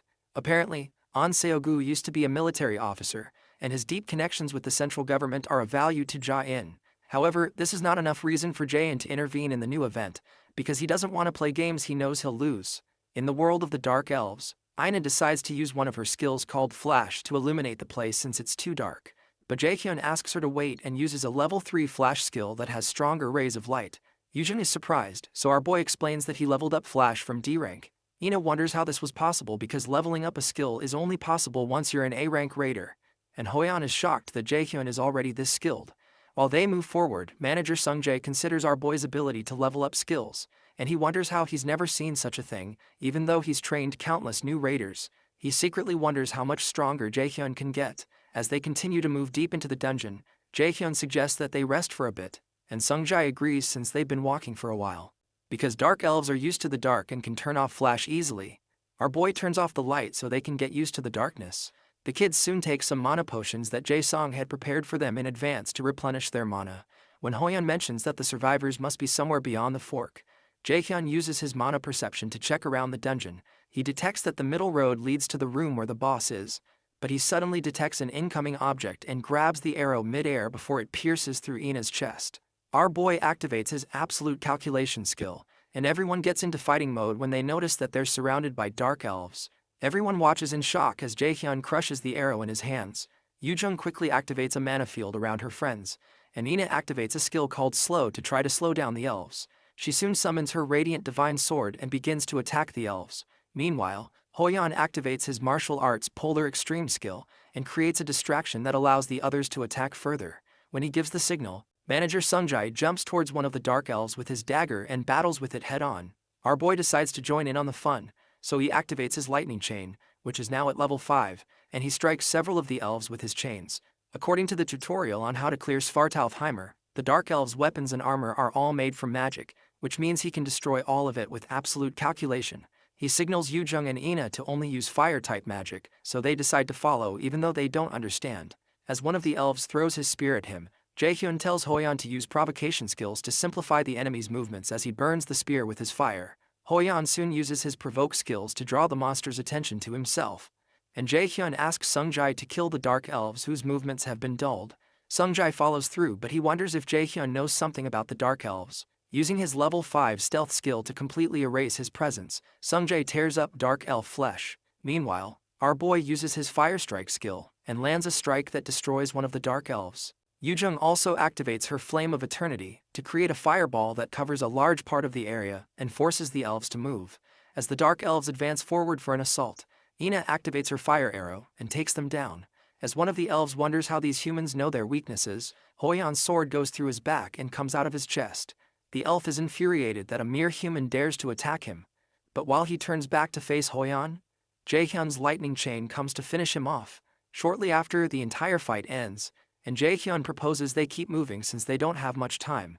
He informs them that he feels some of the survivors' mana, and he worries that they might die if they're late. In the academy, Chairman Ja-in berates instructor Seok-gi for messing this up greatly again. Seok-gi apologizes and tries to explain that he didn't expect an outsider to walk into the guild building, but the chairman doesn't take that as an excuse. Seok-gi tries to assure him that there's no need to worry because it's common for civilians to die in sudden gate appearances, and they can just cover this up. But the chairman thinks that's a load of crap. Seok-gi suddenly starts to bleed from his mouth, and the chairman tells him that the transfer spell does not work on civilians without mana, which would mean some rats who can use mana when in. Jae-in tells him to hope this goes smoothly because things won't go well for him if any of the students make it out alive.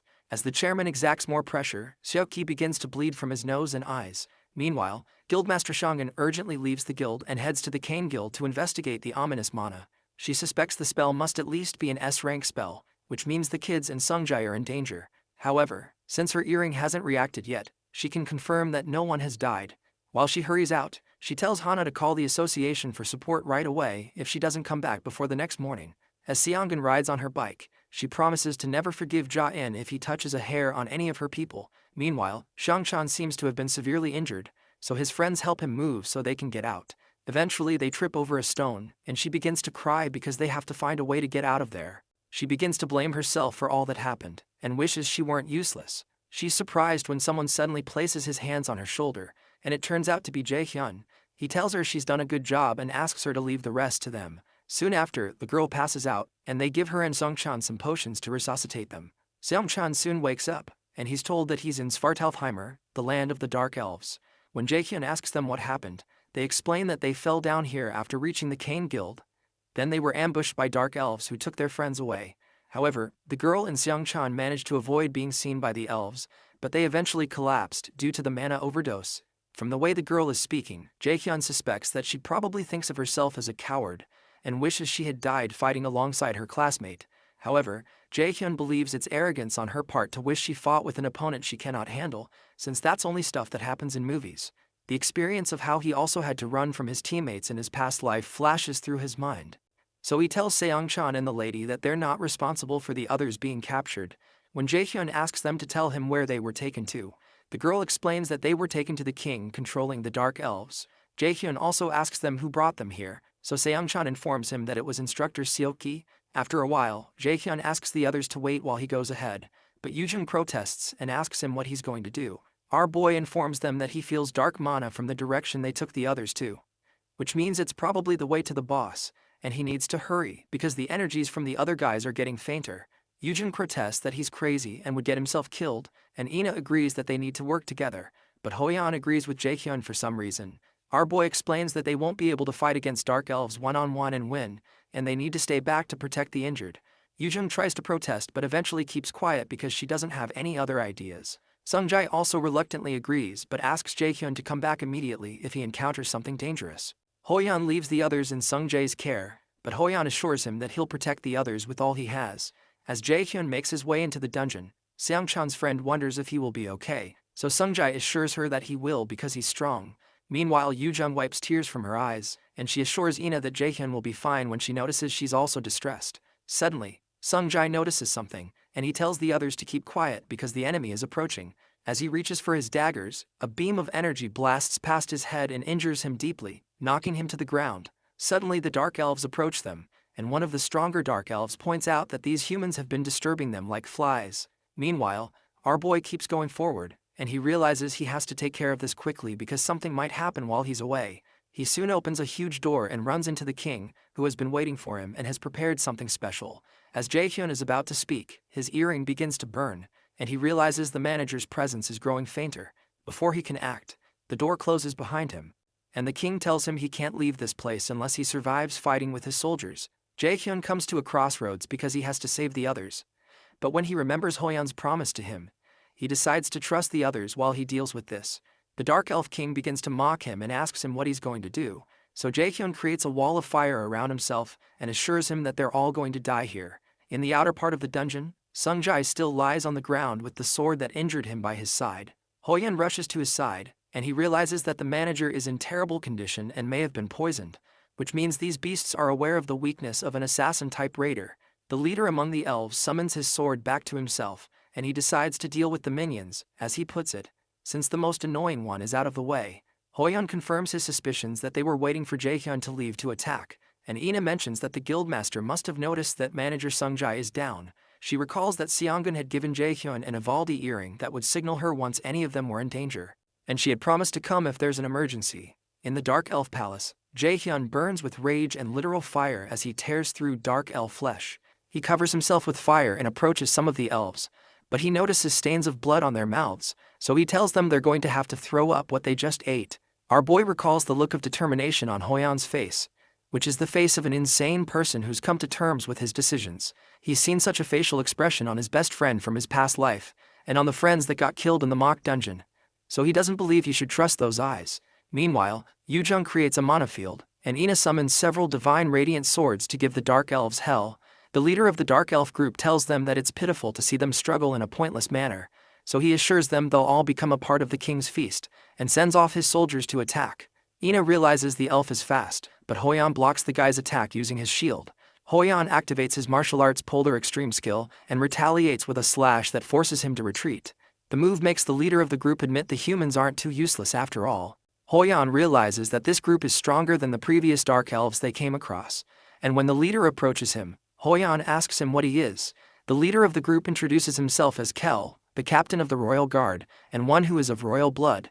They're shocked to hear that he's a royal dark elf, which means he must be stronger than A rank. Meanwhile, Hoyeon recalls the first day he met Jaehyun and how he stood in front of him to protect him, which made him remember all the good things he's forgotten about a raider. To him, Jaehyun's boldness is the dream he wants to realize, and he decides he cannot die in a place like this, and that he needs to catch up to Jaehyun no matter what. Hoyeon suddenly throws away his shield, much to everyone's shock, and steps toward the monster. He believes this is what he should have done from the start, because a raider has more than one heart, so he reaches into his higher, middle, and lower chi centers to open them. Kel is shocked by the sudden outburst of mana coming from Hoyeon, and even beholding it slightly injures him. The man covers Kel up, and he asks Hoyeon how he's able to do such things. However, Hoyeon doesn't answer him but activates his unity of body and sword skill, which causes him to start bleeding from the mouth. Ina pleads with him to stop, and the system declares that this skill's level is far too high for the user, and the flow of blood within the body has been reversed. He's warned to cancel the skill immediately, or die within 6 minutes and 36 seconds.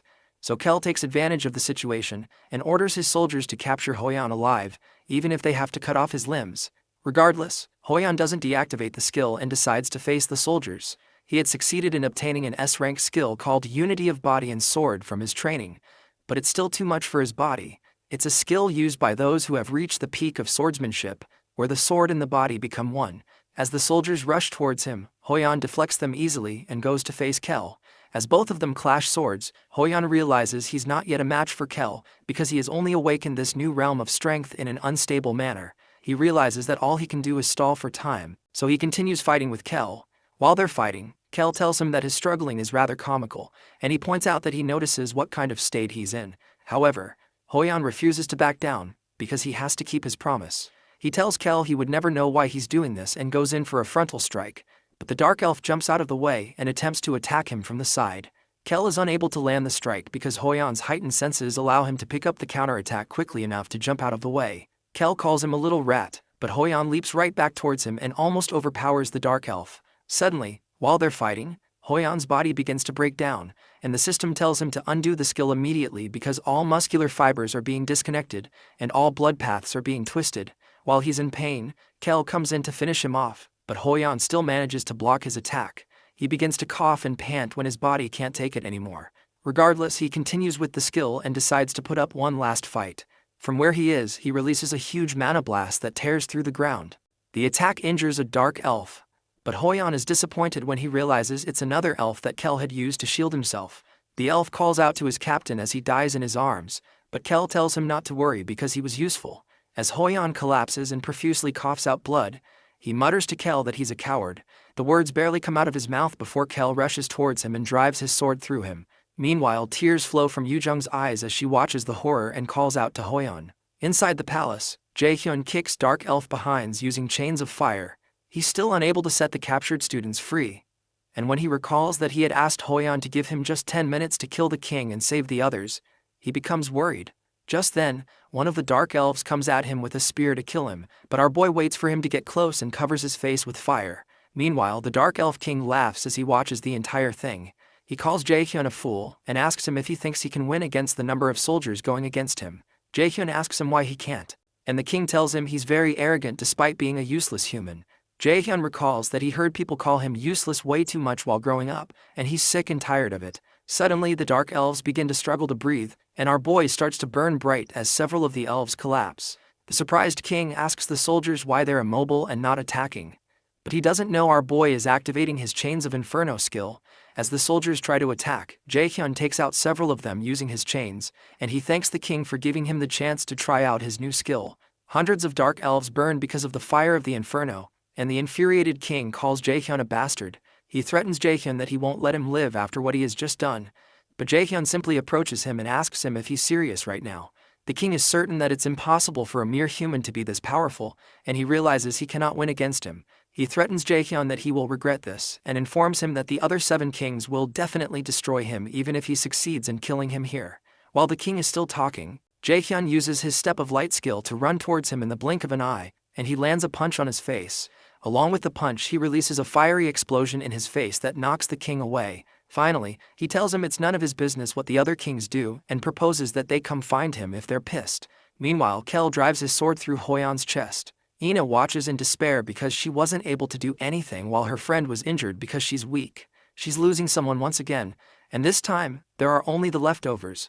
Kel walks up to her and grabs her by the throat, planning to gobble her up. Yujun calls out to her, but she only cries in Kel's hold and tells herself she can't lose. Suddenly, a bright mana overshadows the place, and it turns out to be Guildmaster Seongun, who asks Kel if he hurt them. She asks him to think hard before answering because he will die if it's true. Her aura fills up the entire place, and Hoyan, who's bleeding to death, is glad that he was able to hold on till help arrived. Once more, Seongun asks Kel if he hurt the people on the ground, and the overwhelming weight of her aura begins to make him sweat. Kel realizes that he can't ever win against this lady from the strength of her mana, so he plans to take the kids hostage to have a chance against her. He boldly declares to her that the gnarly sight is his masterpiece, so Seongun asks if that's so. She suddenly activates her sacrifice skill to heal them all at the same time, consuming her own life power. Kel is surprised that she can use healing magic this fast, and he wonders what the hell is going on. Eventually, Seongun tells Kel that she doesn't like it when people put a hand on her people, so she blasts him away with a torrent of energy. The blast knocks him backward and starts to consume his flesh until he begins to fade away. Yujung watches in awe when she realizes that Seongun didn't attack Kel with any skill, but only shot out concentrated mana. Seongun rushes to Sungjae's side to heal him, and she's able to stabilize him. The only issue is Hoyan, whom she realizes is in pretty serious condition, and when she tries to heal him, her system informs her that his injuries are severe, and would take a considerable amount of time to heal. She realizes he's overworked himself by using power past his critical point, which has messed up his meridians and nerves. If she had been late by just a little bit, he wouldn't be able to use mana again. Shortly after, she manages to heal him, but her system informs her that her life power, which permanently decreases her life power by 2%, using the skill takes a lot out of her, and she realizes that she would have been long dead if it weren't for Jaehyun. When Yujung asks after Hoyeon, Songun explains that he'll be fine but may not wake up for a few days. The news relieves the students, so Xiangun asks them where Jaehyun is. They reluctantly inform her that he went to the boss room on his own, but instead of panicking like they expected, she assures them that he'll be fine. Yujung protests that Jaehyun went in alone, but Xiangun assures that Jaehyun won't die that easily. Since dark elves use magic to attack, she knows that they're no match for Jaehyun. Meanwhile, our boy tells the king of the dark elves that the other kings can come find him if they're pissed. But that can only happen if he makes it out of here alive. The king, who is now bleeding from his face, curses when he realizes he's now losing to a mere human. So he decides to make a run for it to tell his brothers about it. As he makes a run for it, he's shocked that Jaehyun outruns him and ends up in front of him. Using his lightning chains, our boy ties him up and smashes his face into the ground. Infuriated, the Dark Elf King tells him he won't die here alone, but he'll take him to Helheimer with him. The king activates a secret technique only passed down to the king of the Dark Elves called Frozen Earth, expecting Jaehyun to shake in fear. However, Jaehyun thanks him for the unexpected gift, and the king wonders why he's smiling. Our boy activates his blank card and thanks the king for using it now, because he didn't think he would use it in a place like this. He soon registers the Frozen Earth skill onto a blank card and uses his absolute calculation skill to destroy the Frozen Earth that the king triggered. The king watches incredulously as the Frozen Earth attack crumbles, so Jaehyun drags his head up and reminds him of the saying to know himself and to know his enemies. After he burns up the king's head with fire, the Nornir system registers that he has defeated Canaan, the Dark Elf King. Because of that, he earns the title of the one who killed the king of the Dark Elves. Jaehyun obtains an ingredient item called King of Dark Elves Essence and an equipment item called King of Dark Elves Pauldron.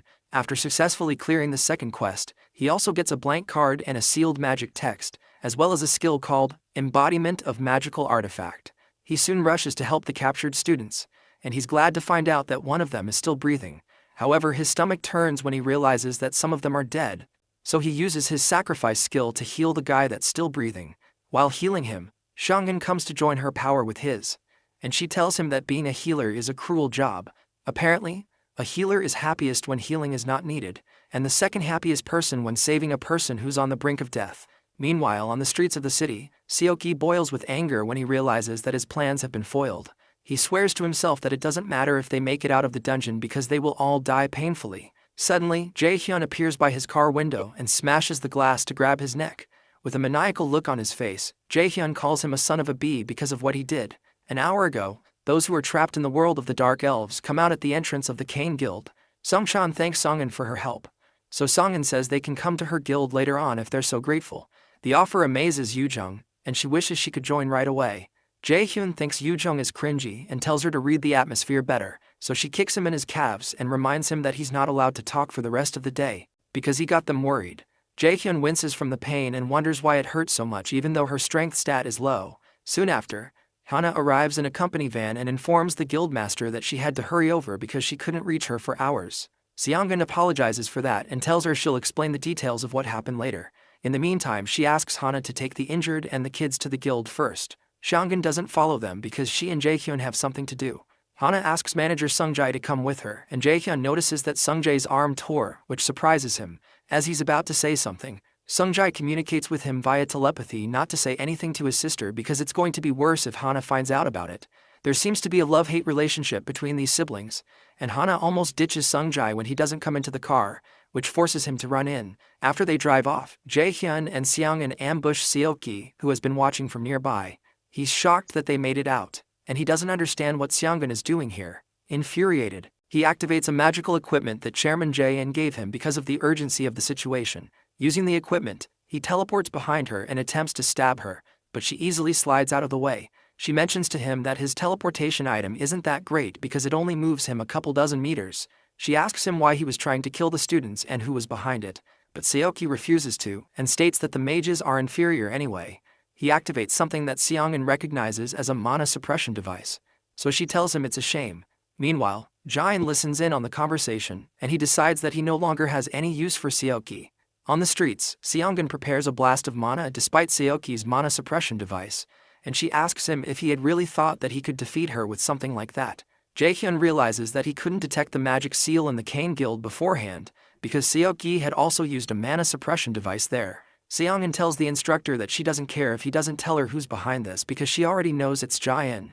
She also adds that the mana suppression device is easy to destroy if she pours in enough mana to overwhelm it, and she assures him he's going to die here. Suddenly she changes the atmosphere and summons streaks of lightning above him that soon course through his body. Jaehyun recognizes the magic spell she used as Lightning Call, an A-rank skill whose force depends largely on the user's power, and he realizes the level at which she's using it is in a different dimension.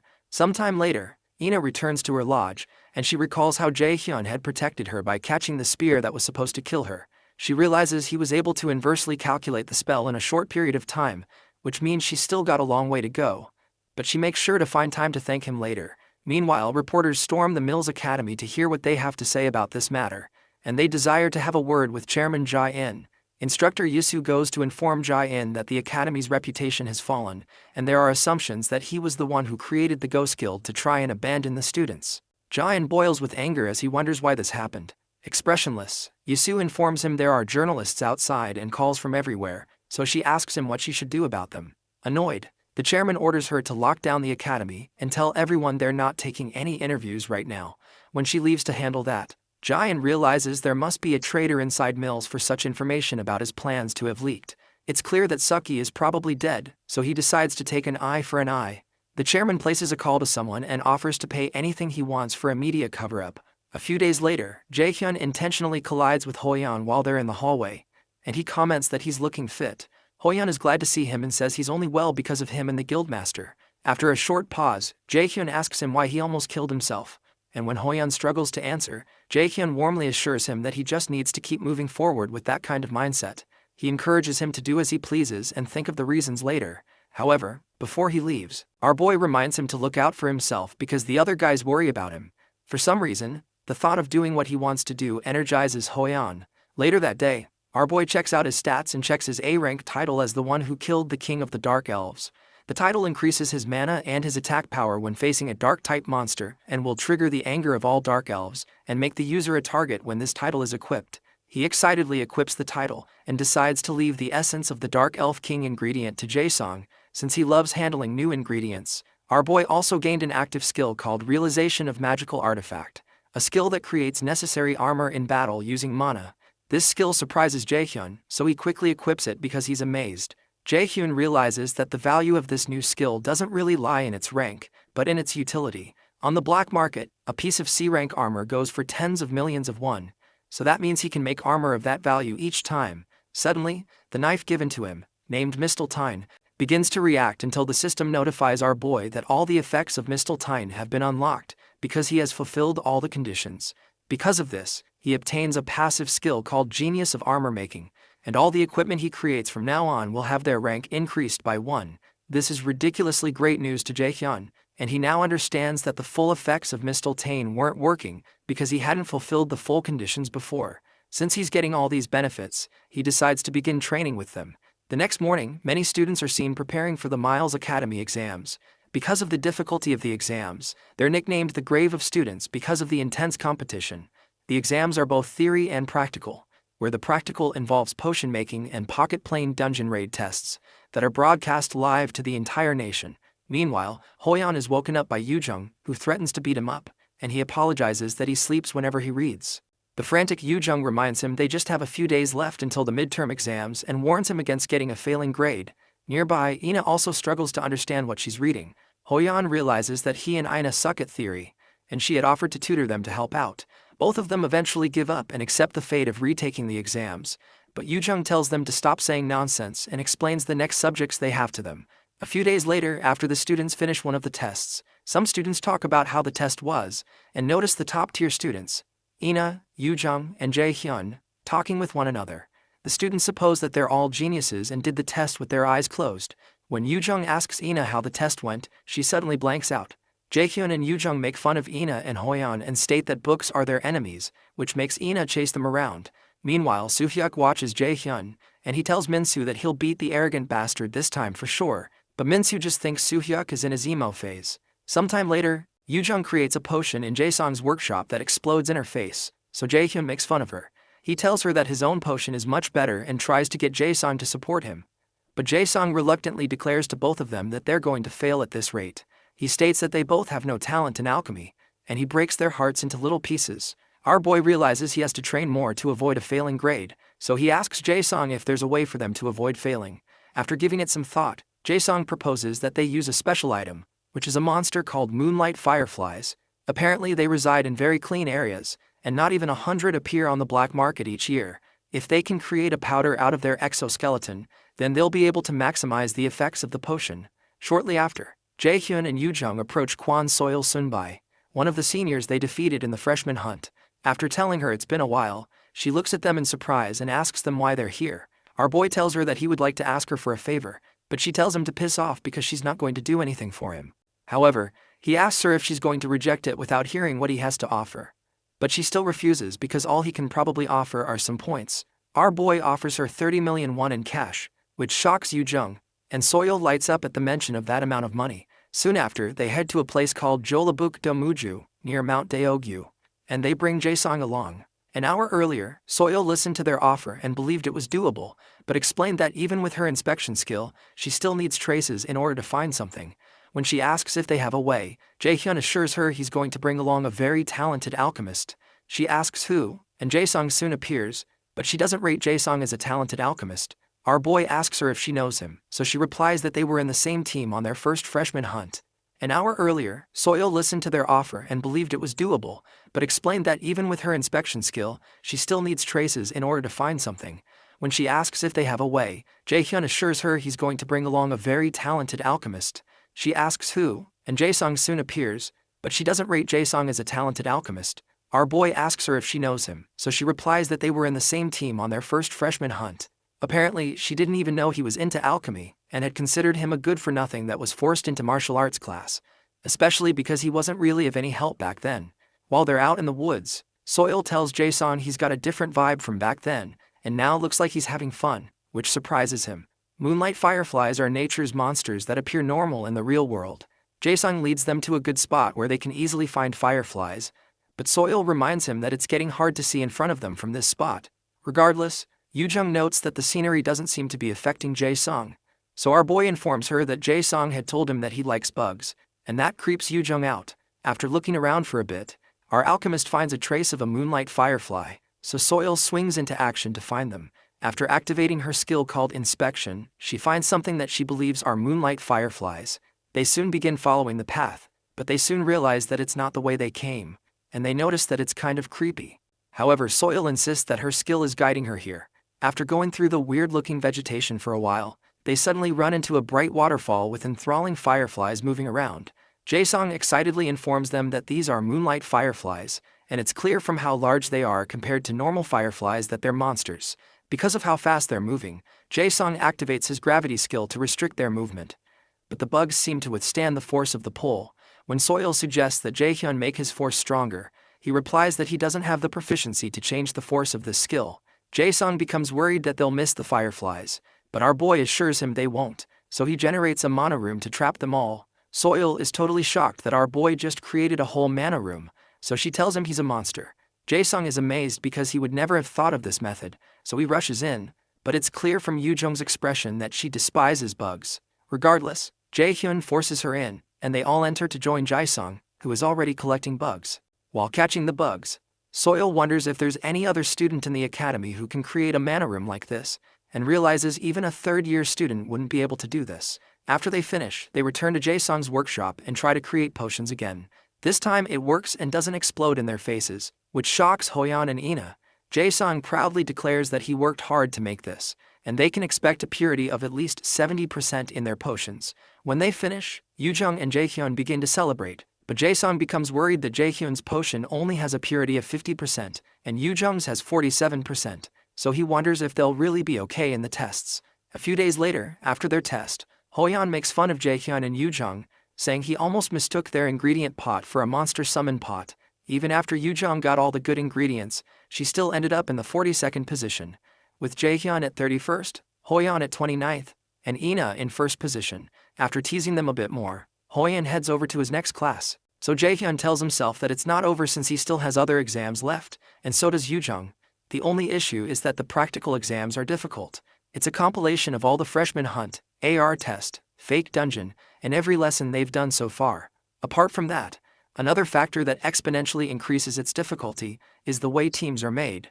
On the day of the practicals, Yujung laments because she got a cost of 14, and will have to plan well in order to get a good team. The cost is calculated among the students based on the grades they have at the moment. Students must make teams of 4 without surpassing a total team cost of 50. In this exam, Hoyan has a cost of 17, Ina has a cost of 15, and Yujung has a cost of 14. Jaehyun had a cost of 6 in his past life, and he remembers that he was excited because he got to enter a good team, but the results were the worst. He considers it a crappy way of choosing teams, as the higher ranks choose the lower ranks because they have higher costs and can easily accommodate those with lower costs. Suddenly, our boy is approached by one of the cadets whom he knows from his past life. This same guy had insulted him for being a lower rank, but in the present, he's asking if he's the genius student who got first in the student hunt and did great in the fake dungeon too. In the past, this guy made fun of him and told him to know his place during their exams. In the present, he cheerfully introduces himself as Chu Han-sung, but Jaehyun simply dismisses him. Regardless, Han-sung suggests that they team up because he has less cost compared to his skill, and he proposes to help Jaehyun with his cost of 20 that makes it hard for him to choose teammates. However, Jaehyun only considers this guy a garbage bastard who preys on the weak and sucks up to the strong. He tells Han-sung it's a shame that he doesn't want to team up with him and tells him to go look for someone else. Flustered, Han-sung tries to explain again that he has low cost with high skills, but our boy tells him it doesn't matter to him because he can clear the test on his own, and Han-sung is too weak anyway. Our boy goes to meet some of his friends, and he asks them if they've considered his idea, while Han-sung stares at him with utter contempt. Meanwhile, warriors Jina and Sungwoo tell Jaehyun that they're up for it. Han-sung recognizes Jina and Sungwoo as the ones who abandoned Jaehyun during the mock dungeon, and our boy tells them he's glad they agreed because he was worried they'd say no. Han-sung continues to burn with rage because Jaehyun picked those bastards and storms off, certain that Jaehyun will regret his decision. Sometime later, Jaehyun and his new teammates meet at a cafe. Suddenly, Jina asks Jaehyun if he's sure he really wants them since they weren't very helpful at the mock dungeon, and Sungwoo also reminds him that they were abandoned to die in the cane incident because they were not skilled enough. Regardless, our boy assures them that he doesn't intend to lose. Jaehyun realizes that Jina and Sungwoo's costs are lower than what they are capable of because they ran away during the mock dungeon, and they're the ones with good costs and not Han-sung. Eventually, the two agree and ask who the last person will be. Our boy tells them the lady will be here soon, and shortly after, Yujung steps in through the door. They recall how instructor Jian had to hold back Yujung from destroying them, because they left Jaehyun in the dungeon. When she steps in, she directly asks Jaehyun why he called her to team up with these guys. Meanwhile, Chairman Jae-in reads about how the Mills Academy is losing its title as Korea's top academy, and he's at risk of being driven out because of the incident. He angrily smashes the computer because those bastard reporters still wrote these articles even though he paid them so much money. He realizes the media is turning their back on him, the mighty Jae-in, and it's clear that the Lotus Guild is most likely responsible for this. He decides that he has no choice but to lay low for now, even though he'll have to take some losses. He has to wait for the media to calm down, and then return to his original plan for the sake of Asura. Meanwhile, in the cafe, Yujung sits defiantly while watching the two warrior cadets. She eventually agrees to overlook the issue, but she asks Jaehyun if he's really okay with this. Our boy declares to them that he wants them to believe that asking them to run was realistically the best option they had, and Yujung has no choice but to believe him. She eventually asks him the real reason he wants them on his team since he can easily get full points on the test on his own. Truthfully, our boy chose them because they all share resentment against Jae-in, and he's certain they will keep whatever happens between them a secret. He eventually admits to them that he has a plan to bring down Jae-in using the event, and they all look at him in shock. On the day of the practical exam, the students gather, and one instructor, Park Ha-jun, comes forward to take charge of the second part of the practical exams. Our boy considers that this Ha-jun is just one of Jae-in's minions who is here to replace Seokgi. Ha-jun explains that the exam will be streamed to the entire nation to show the students' skills to the world. So he asks them to do their best, and wishes them luck. The students are immediately transported to a place known as the Pocket Plain, which seems to be filled with lava. Our boy's team is Team D, and their mission is to clear all stages and return with the boss's core. The quest on the first floor is to eliminate all monsters on the floor, and find the stairs leading to the second floor. The place is clearly hot, and Jaehyun informs them that they're in a dungeon that was modeled after Muspelheimer. Our boy suggests they begin by mapping out the dungeon because they need as much information as possible to respond to any problem, and because there are items he'd like to get to. Yujung explains that one of the items they need to get is frostgrass, because long exposure to the heat in this place will slow them down and will be dangerous in other ways.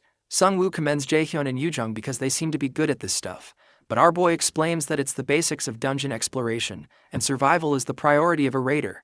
Soon after, Jaehyun activates his mana detection skill until he finds frostgrass. After tracing the mana, they find a field full of frostgrass. So Jaehyun suggests they take as much as possible and keep it in their inventory. Since Sungwoo had said he got fair grades in alchemy, Jaehyun leaves the job of making potions to him. Suddenly, they're notified that viewers will enter the room soon, and they're reminded to be careful of what they say and do. Students need to perform for the viewers of the entire nation, and they need to satisfy the viewers. Jaehyun doesn't like the idea, but he finds it useful in some ways. While they're picking grass, he informs the others that 4 C-rank monsters are approaching, and he orders that they go with Formation B. They all get into position as several lava slimes approach them. Jungwoo activates his provoke skill to draw them to him, and Jaehyun advises them all to fight the monsters using items to try and keep their distance, since the monsters explode if they touch a spot on them. They all prep their weapons but don't make a move as the monsters continue toward them. When they come up close, Yujung calls out to Jaehyun, but he tells her it's not time to act yet. When the monsters reach just a few inches away, the viewing channel for their team is created, and several viewers pour in, with some of them asking if this is the stream with the student that got first place in the freshman hunt. Jaehyun orders his teammates to act, so Yujung activates her water shoot skill and fires an arrow at one of the monsters, creating a hole in it. While Gina also fights, Jaehyun considers that this is the best environment to use the frozen earth skill he got, so he smiles at the camera and proceeds to activate a skill. He doesn't plan to make things too exciting so early on, but plans to deploy his big skills when things have gotten more intense. For now, he activates a skill called Ice Rain and pours down ice on the field. Some of the viewers wonder if this is really happening and how a new student can use such a skill. Some of them think it's an error because the skill our boy just used is an A-rank skill. However, Jaehyun is certain that these stupid viewers are going to be the ultimate weapon in bringing down Jaehyun. Meanwhile, team manager Sun By Nim watches the livestream and wonders how Jaehyun is able to use an A-rank skill without breaking a sweat. According to what Agent Kim Jian had told him, Jaehyun doesn't like Jaehyun, and Lotus has his back on that. He considers that it won't be hard to expose Jaehyun if he utilizes this kid. So he excitedly watches to see what Jaehyun will do. The ice rain that Jaehyun triggered takes out the lava slimes, and Yujung admits that she's not even surprised anymore, even though she doesn't know where he learned that. When Gina points out that it's getting really hot, our boy suggests that they drink their potions. They all begin to look for a place with less heat, so Sungwoo points to a spot that has less energy coming from it. Jaehyun agrees with him, so he decides to set up a shelter there. Meanwhile, Aina fires several holy arrows at some of the monsters, and Hoyan, who is also nearby, tears up another one. After destroying them all, Aina mentions that this dungeon seems too easy, and Hoyan agrees with her that they're weaker than he anticipated. Their other teammates just watch in confusion because they realize they could have failed with just one mistake, and they just fought lava slimes in close range without taking damage. On Jaehyun's side, he sets up a tent for his team to stay in while they wait for Sungwoo to make the potions that he says will take up to an hour to make. When Jaehyun teases Yujung about making slight remarks to try to speed up Sungwoo, she protests that she didn't mean that, and they start fighting again. Gina laughs because of how close they are, but Yujung claims they're not. Shortly after, Jaehyun talks with the guys about his secret plan.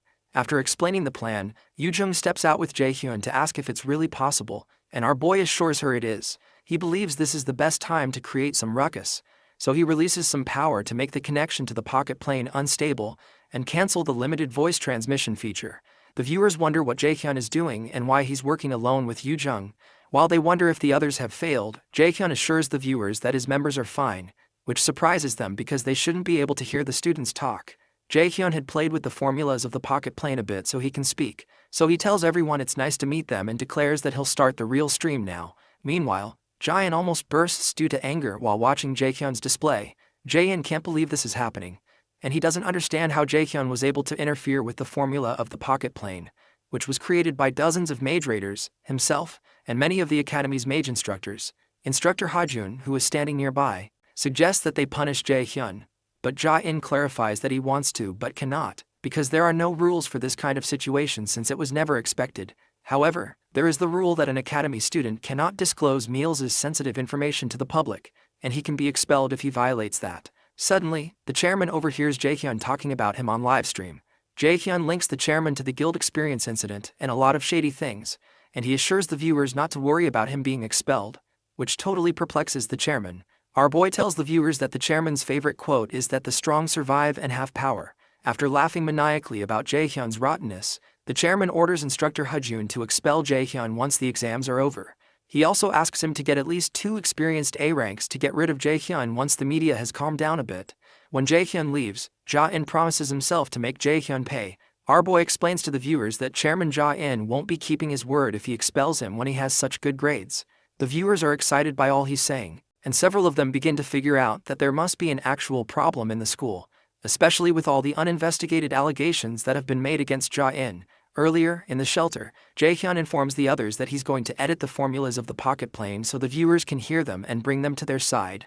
Yoojung wonders if this is okay because the chairman can do something, but our boy assures her that they have the viewers, and there's no rule stating that they're not allowed to interfere with the formulas of the pocket plane.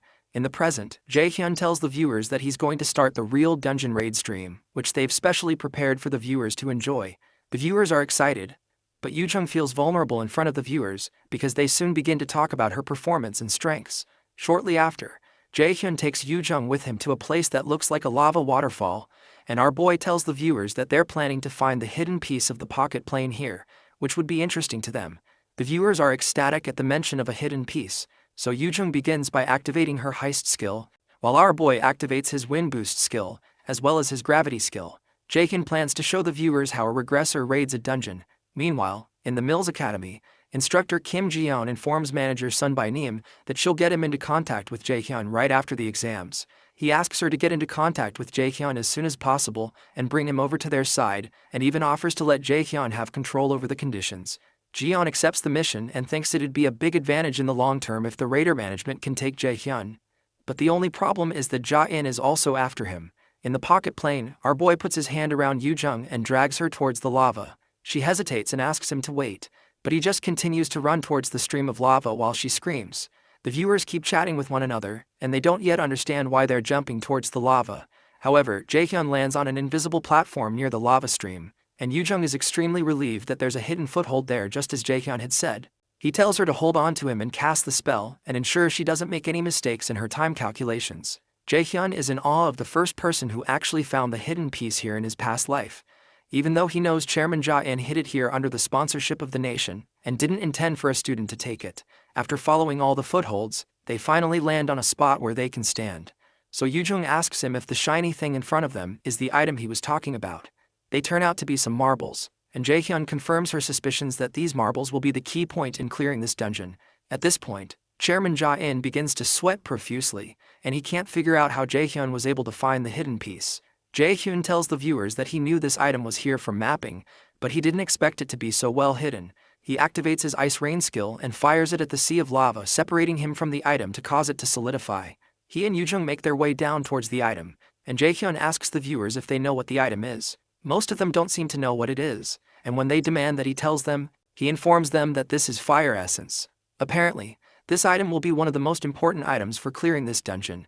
And the pocket plane system displays that this fire essence is a rank B item that exponentially increases flame resistance ability temporarily when consumed, but whose effect will not appear the second time. Normally, schools create an environment that is as close to a real dungeon as possible and motivate students using a reward that is hidden. But it's odd that this reward was hidden in a way that ordinary students could never obtain it. The viewers go crazy at the sight of the fire essence items because they're really expensive in equipment shops, and they figure that Mills Academy is investing more than 10 million per team for the midterms. After getting the first item, our boy proceeds to go for the next thing on their list. He wishes he could see the kind of face Chairman Ja-in is making right now, and he hopes to see how he will look when he shows him the rest of the gifts he has for him. When night comes, they return to the shelter, and Yoojung laments that the potion is too bitter. Our boy tells her he knows, but she'll need to eat it because it'll make it easier to clear the dungeon. Eventually, Yoojung works up the nerve to consume it and suddenly collapses. Confused, Jaehyun asks Sungwoo if he poisoned her or something, but Sungwoo denies it. After that, Jaehyun explains that they're almost done with stage 1, and they need to find a way down to the second floor. In the academy control room, instructor Ji-yeon comes to ask instructor Hajun how the situation is looking. He jokingly reminds her that he's the one in charge, so he asks why she came here and if she doesn't believe he can take care of his duties. After a short pause, she tells him it's possible he can't. which makes him frown. With Seoki gone, the administrative authority of the second round of practicals was supposed to be Jian's, but Hajun managed to worm his way through and took the authority from her. Eventually, Hajun sarcastically apologizes to her because he's getting ahead of her even though they were hired as co-workers, but Jian tells him she doesn't care about that stuff. He tries to poke further and asks her what she means since it's normal for her to be envious of the position, but he doesn't get any response from her. That frustrates him. But Hajun reminds himself that he has the chairman's admiration now, and Jian is no longer better than him even though she was 2 years ago. Soon after, Jian tells Hajun that he better take a close look at the rope he's holding to make sure it's not thoroughly rotten, then she steps out. Hajun finds her words cringy, and he considers her arrogant. He knows she's referring to his affiliations with the chairman, and he's certain that the chairman will regain his reputation since the obstacles they have now are nothing. Meanwhile, in the dungeon, Team D enters the second floor. They're given a quest to hunt the elite monsters of the second floor and obtain the hidden treasure. Somewhere else, Heimdall massacres a few people and speaks with Hugin, who asks him if he's going to meet the great adversary. Heimdall tells him the great adversary is just a mere human, and he doesn't need much time to get rid of him. But after eliminating him, he's angry he will be stuck with Bifrost once again and act as a gatekeeper. He tells Hugin not to concern himself with his affairs since he's just a thing of evil. However, Hugin considers both gods and humans foolish, and he remembers Munin, the other of Odin's crows. While in deep thought, he tells Munin, who is not present, that nothing has changed or will change. On the second floor, Jinan notes that this floor is even hotter than the first floor, and Yujung notes that the quest here seems harder. Jaehyun, on the other hand, knows where all the paths are, but something seems odd. An hour earlier, they had followed a small cave to reach the second floor, and Sungwoo wonders why there aren't any paths and why the way to the second floor was buried underground. Yujun explains to him that finding the way to the next level in stage-type dungeons is usually difficult, which makes her wonder how Jaehyun was able to find it so easily, and she begins to suspect that he's been here before. While she's thinking, she finds her bug that makes her scream so loud that it scares the users. After she ends up in Gina's arms, Jaehyun captures the bug and informs the users that he's capturing it in case he needs it later. Before they move on, he tells his teammates there's something they have to prepare before they move on, and offers them the fire essence to consume. They all seem so reluctant. So Jaehyun jokingly tells them not to be so dramatic, especially while he's still being nice. With a horrific expression on his face, he orders them to eat it, and they have no choice but to do so. Apparently there are 3 floors prepared, and the boss is on the last floor. On that floor, Jaehyun intends to give Ja-in another problem to deal with too. Before they begin looking for the monster on the second floor, our boy tells the viewers he has an idea where some treasures might be, which makes them really excited. He gave them that small spoiler to get their attention, but his goal is different. He declares that one of the treasures in this dungeon is the salamander, which has a habit of collecting shiny things like crows do, and keeps several of them hidden in its nests. The viewers become excited, and one of them checks online to see that salamanders can also purify items that are corrupt. When they wonder how Jaehyun got to know that salamanders hide items in their nests, he explains that he studied it. The second hidden piece is something called Balmung's replica, a sword that appears in the Song of the Nibelungs. From the 1200s in Germany, it is said to be a sword meant for killing dragons, and like Thalfi's Thundersteps, it's an item with overwhelming strength and destructive power. The original is said to have been possessed by a German raider named Balak. Suddenly, Gina asks him what a salamander's weakness is, so Yujung tells her it's its stomach since they have hard outer skins. Apparently the most common way to kill them is to direct ice-type magic at their stomachs. They move deeper into the dungeon, and Sungwoo notices that this place is much hotter, and he'd be struggling if it weren't for the fire essence. Even though Jaehyun knows where everything is, he decides to pretend to do some work here so he doesn't raise unnecessary suspicions. He soon stops the team and mentions that he feels some mana around a place where several swords are placed. Yujung doesn't know if the swords are hidden pieces, especially since there are so many and they look like unregistered items. But Jaehyun knows the perfect place to hide a hidden piece is among these dozens of swords stuck in boulders. Although Jain messed with things so that students can't find it, Jaehyun doesn't have time for his tricks and activates his detection skill.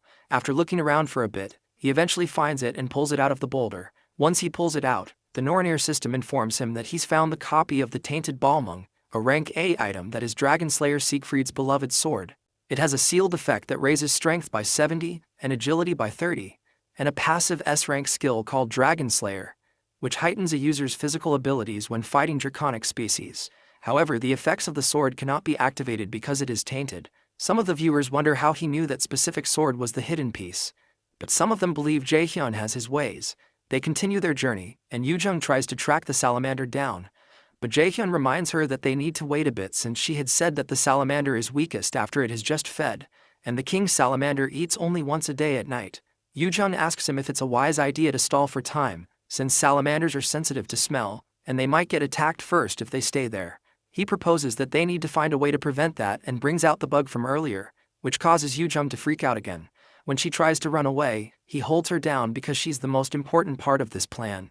The bug is called the bomb centipede, and it expels a liquid when it feels threatened. The liquid is known for smelling so bad that it induces tears, and this stench is what Jaehyun plans to use in this hunt. Shortly after, the salamander shows up after detecting the stench. Yoo-jung prepares for the salamander and reminds Jaehyun that he had promised her something for doing this. Because she was terrified, Jaehyun promised to give her a magic staff that teacher Seonggun loved if she did this. Truthfully, he was just going to give her a random staff, and he's certain she'll kill him when she finds out. The viewers watch in exhilaration as they wonder if their plan is going to work. Jaehyun assures the viewers that Yoo-jung specializes in wind magic, and Yoo-jung creates a small wind to trap the scent of the bug to send to the salamander's nest. The viewers are impressed because this is only possible because she has impressive control over mana, and the humans start to feel bad for the salamander. Upon smelling the bug, tears start to roll down the salamander's eyes, so Jaehyun tells the others to remember the plan to wait and only move when he gives them the signal. He soon activates his level 2 ice spear and strikes the monster that's writhing in pain, knocking it to the ground. Jaehyun waits for the moment the monster breathes out fire, and when it does, he brings out the Balmung sword and throws it into the monster's mouth. Yoo-jung calls Jaehyun a psycho, and the viewers wonder what on earth he's doing. Meanwhile, Jaehyun almost drops his jaw when he sees what Jaehyun did, and he's certain there's no way a new student would know this since he left it out of the syllabus on purpose. On the second floor, the monster begins to vomit the sword, so Jaehyun signals the others to move, and the warriors immediately stand in front of him to block the sword with their shields. Jaehyun soon picks up the sword, which is now shining differently, and the viewers still go berserk due to confusion. To explain what has happened, our boy opens the equipment status, and it displays that the tainted Balmung sword has been purified. The viewers almost lose their minds because of the high stats of the sword. He explains to them that there's a power of purification in a salamander's core that can purify items. The viewers are surprised at Jaehyun's level of experience since he's a new student, and when he wields the sword, they wonder why a mage would be wielding a sword. They expect him to give the sword to the combat class warriors with him, but he doesn't. Sunbae Nim, who is also streaming anonymously, informs the others that Jaehyun is a battle mage. Jaehyun steps in front of the monsters and activates 2 skills named Agile Steps and Flexible Movements to help his movements, as well as his wind boost. With one swift movement he leaps towards the monster and cuts off one of its arms. After he jumps down, he activates another skill named Ice Edge to create an icy spike. Sungwoo signals to him that the salamander's stomach is exposed, since it doesn't have one arm, so Jaehyun leaps towards it and stabs it in the stomach. The viewers are speechless for a while, and they can't fathom what they just saw. Meanwhile, Seo uploads something online, and she wonders why Jaehyun made her do something so annoying. She has just uploaded an article about Jaehyun's real identity, citing the achievements he had at the Neverland dungeon since Jaehyun had initially covered up his identity at the Neverland incident. This article is meant to go against those who are saying what Jaehyun is doing is computer-generated. Meanwhile, on the second floor, after taking out the salamander, Jaehyun tells the others he's found something called the Ring of Transcendence. The Ring of Transcendence is a B-rank equipment that momentarily amplifies mana to increase the force of magic and grants the active skill known as Overdrive. However, because of the lack of something called the Rock of Transcendence, the rank is lowered, and the state of Overdrive is unstable. Overdrive is a rank A skill that amplifies mana to increase the force of skills by 1.5 times for 5 minutes, but will leave the user unable to use mana for 5 minutes after activating the skill due to the lack of the Rock of Transcendence. Since there's only one ring, Jaehyun suggests they do rock, paper, scissors, but the others suggest he take it since he did most of the fighting, so Yoo-jung suggests he buys them food or something when they get out. Excited, Jaehyun keeps the reward, and they're transported to the next floor. Once they arrive there, they're told the protective barrier will disappear after a minute, and the boss fight will begin. They're protected by a magic barrier that doesn't break even though the boss monster pounds on it. The pounding of the monster freaks them all out, so Gina asks Jaehyun if he has a plan. He tells her he doesn't because they don't need one, and he's going to do this alone. Some of the viewers also wonder if it's a wise idea for Jaehyun to ditch the party formation to fight the monster. Apparently there are a few differences each year, but it's usually a C or B rank monster, and 70% of the students fail on this floor. Soon after, the barrier is taken away, and the boss monster, a lava golem, is set free. Our boy goes in with a mana punch, but Gina warns him that it's dangerous. While Sungwoo and Gina panic, Yoo-jung assures them that Jaehyun is strong, so he won't lose to that kind of monster. Jaehyun and the monster match up punches, and our boy knocks back the monster's hand. When the monster retaliates with a punch from his other hand, our boy protects himself by setting up a barrier. When he lands on the ground, he activates a level 4 wind boost and activates his Ice Edge skill to hold down the monster's legs. After that's done, Jaehyun activates his mana detection skill and runs past the monster's punches, dodging at the same time. While he's moving, Jaehyun recalls that lava golems are sturdy and have heavy attacks, but there is a way to defeat them. He activates a skill called Bind to create chains that hold down the monster, then rains down a myriad of ice on the monster using his Ice Rain skill. Although the bind magic soon breaks, the ice hits all the golem's joints and cools them, making it hard for it to move its limbs. Excited, our boy activates his water ball skill and shoots water at the ice around the monster's joints, causing all of its limbs to immediately split apart. As the monster crumbles, the pocket plane system informs them they've defeated the pocket plane boss monster. Some of the viewers ask to confirm if that was really a boss fight, and the other teammates just watch in shock. Yoo-jung calls him an insane bastard and feels like he's already so much farther in skill than she is. Shortly after, the system informs them they've obtained the golem's core, but Jaehyun doesn't believe the test is over since he still has to ensure that Jaehyun falls today. The system asks them if they'll return to reality, and Jaehyun rejects the option. He tells the viewers that the boss fight was too short, and he has something to show them all, which is to fight the hidden boss. The viewers become curious about what's going to happen next. And Jaehyun leads the team to a place where he says he feels a strong mana presence.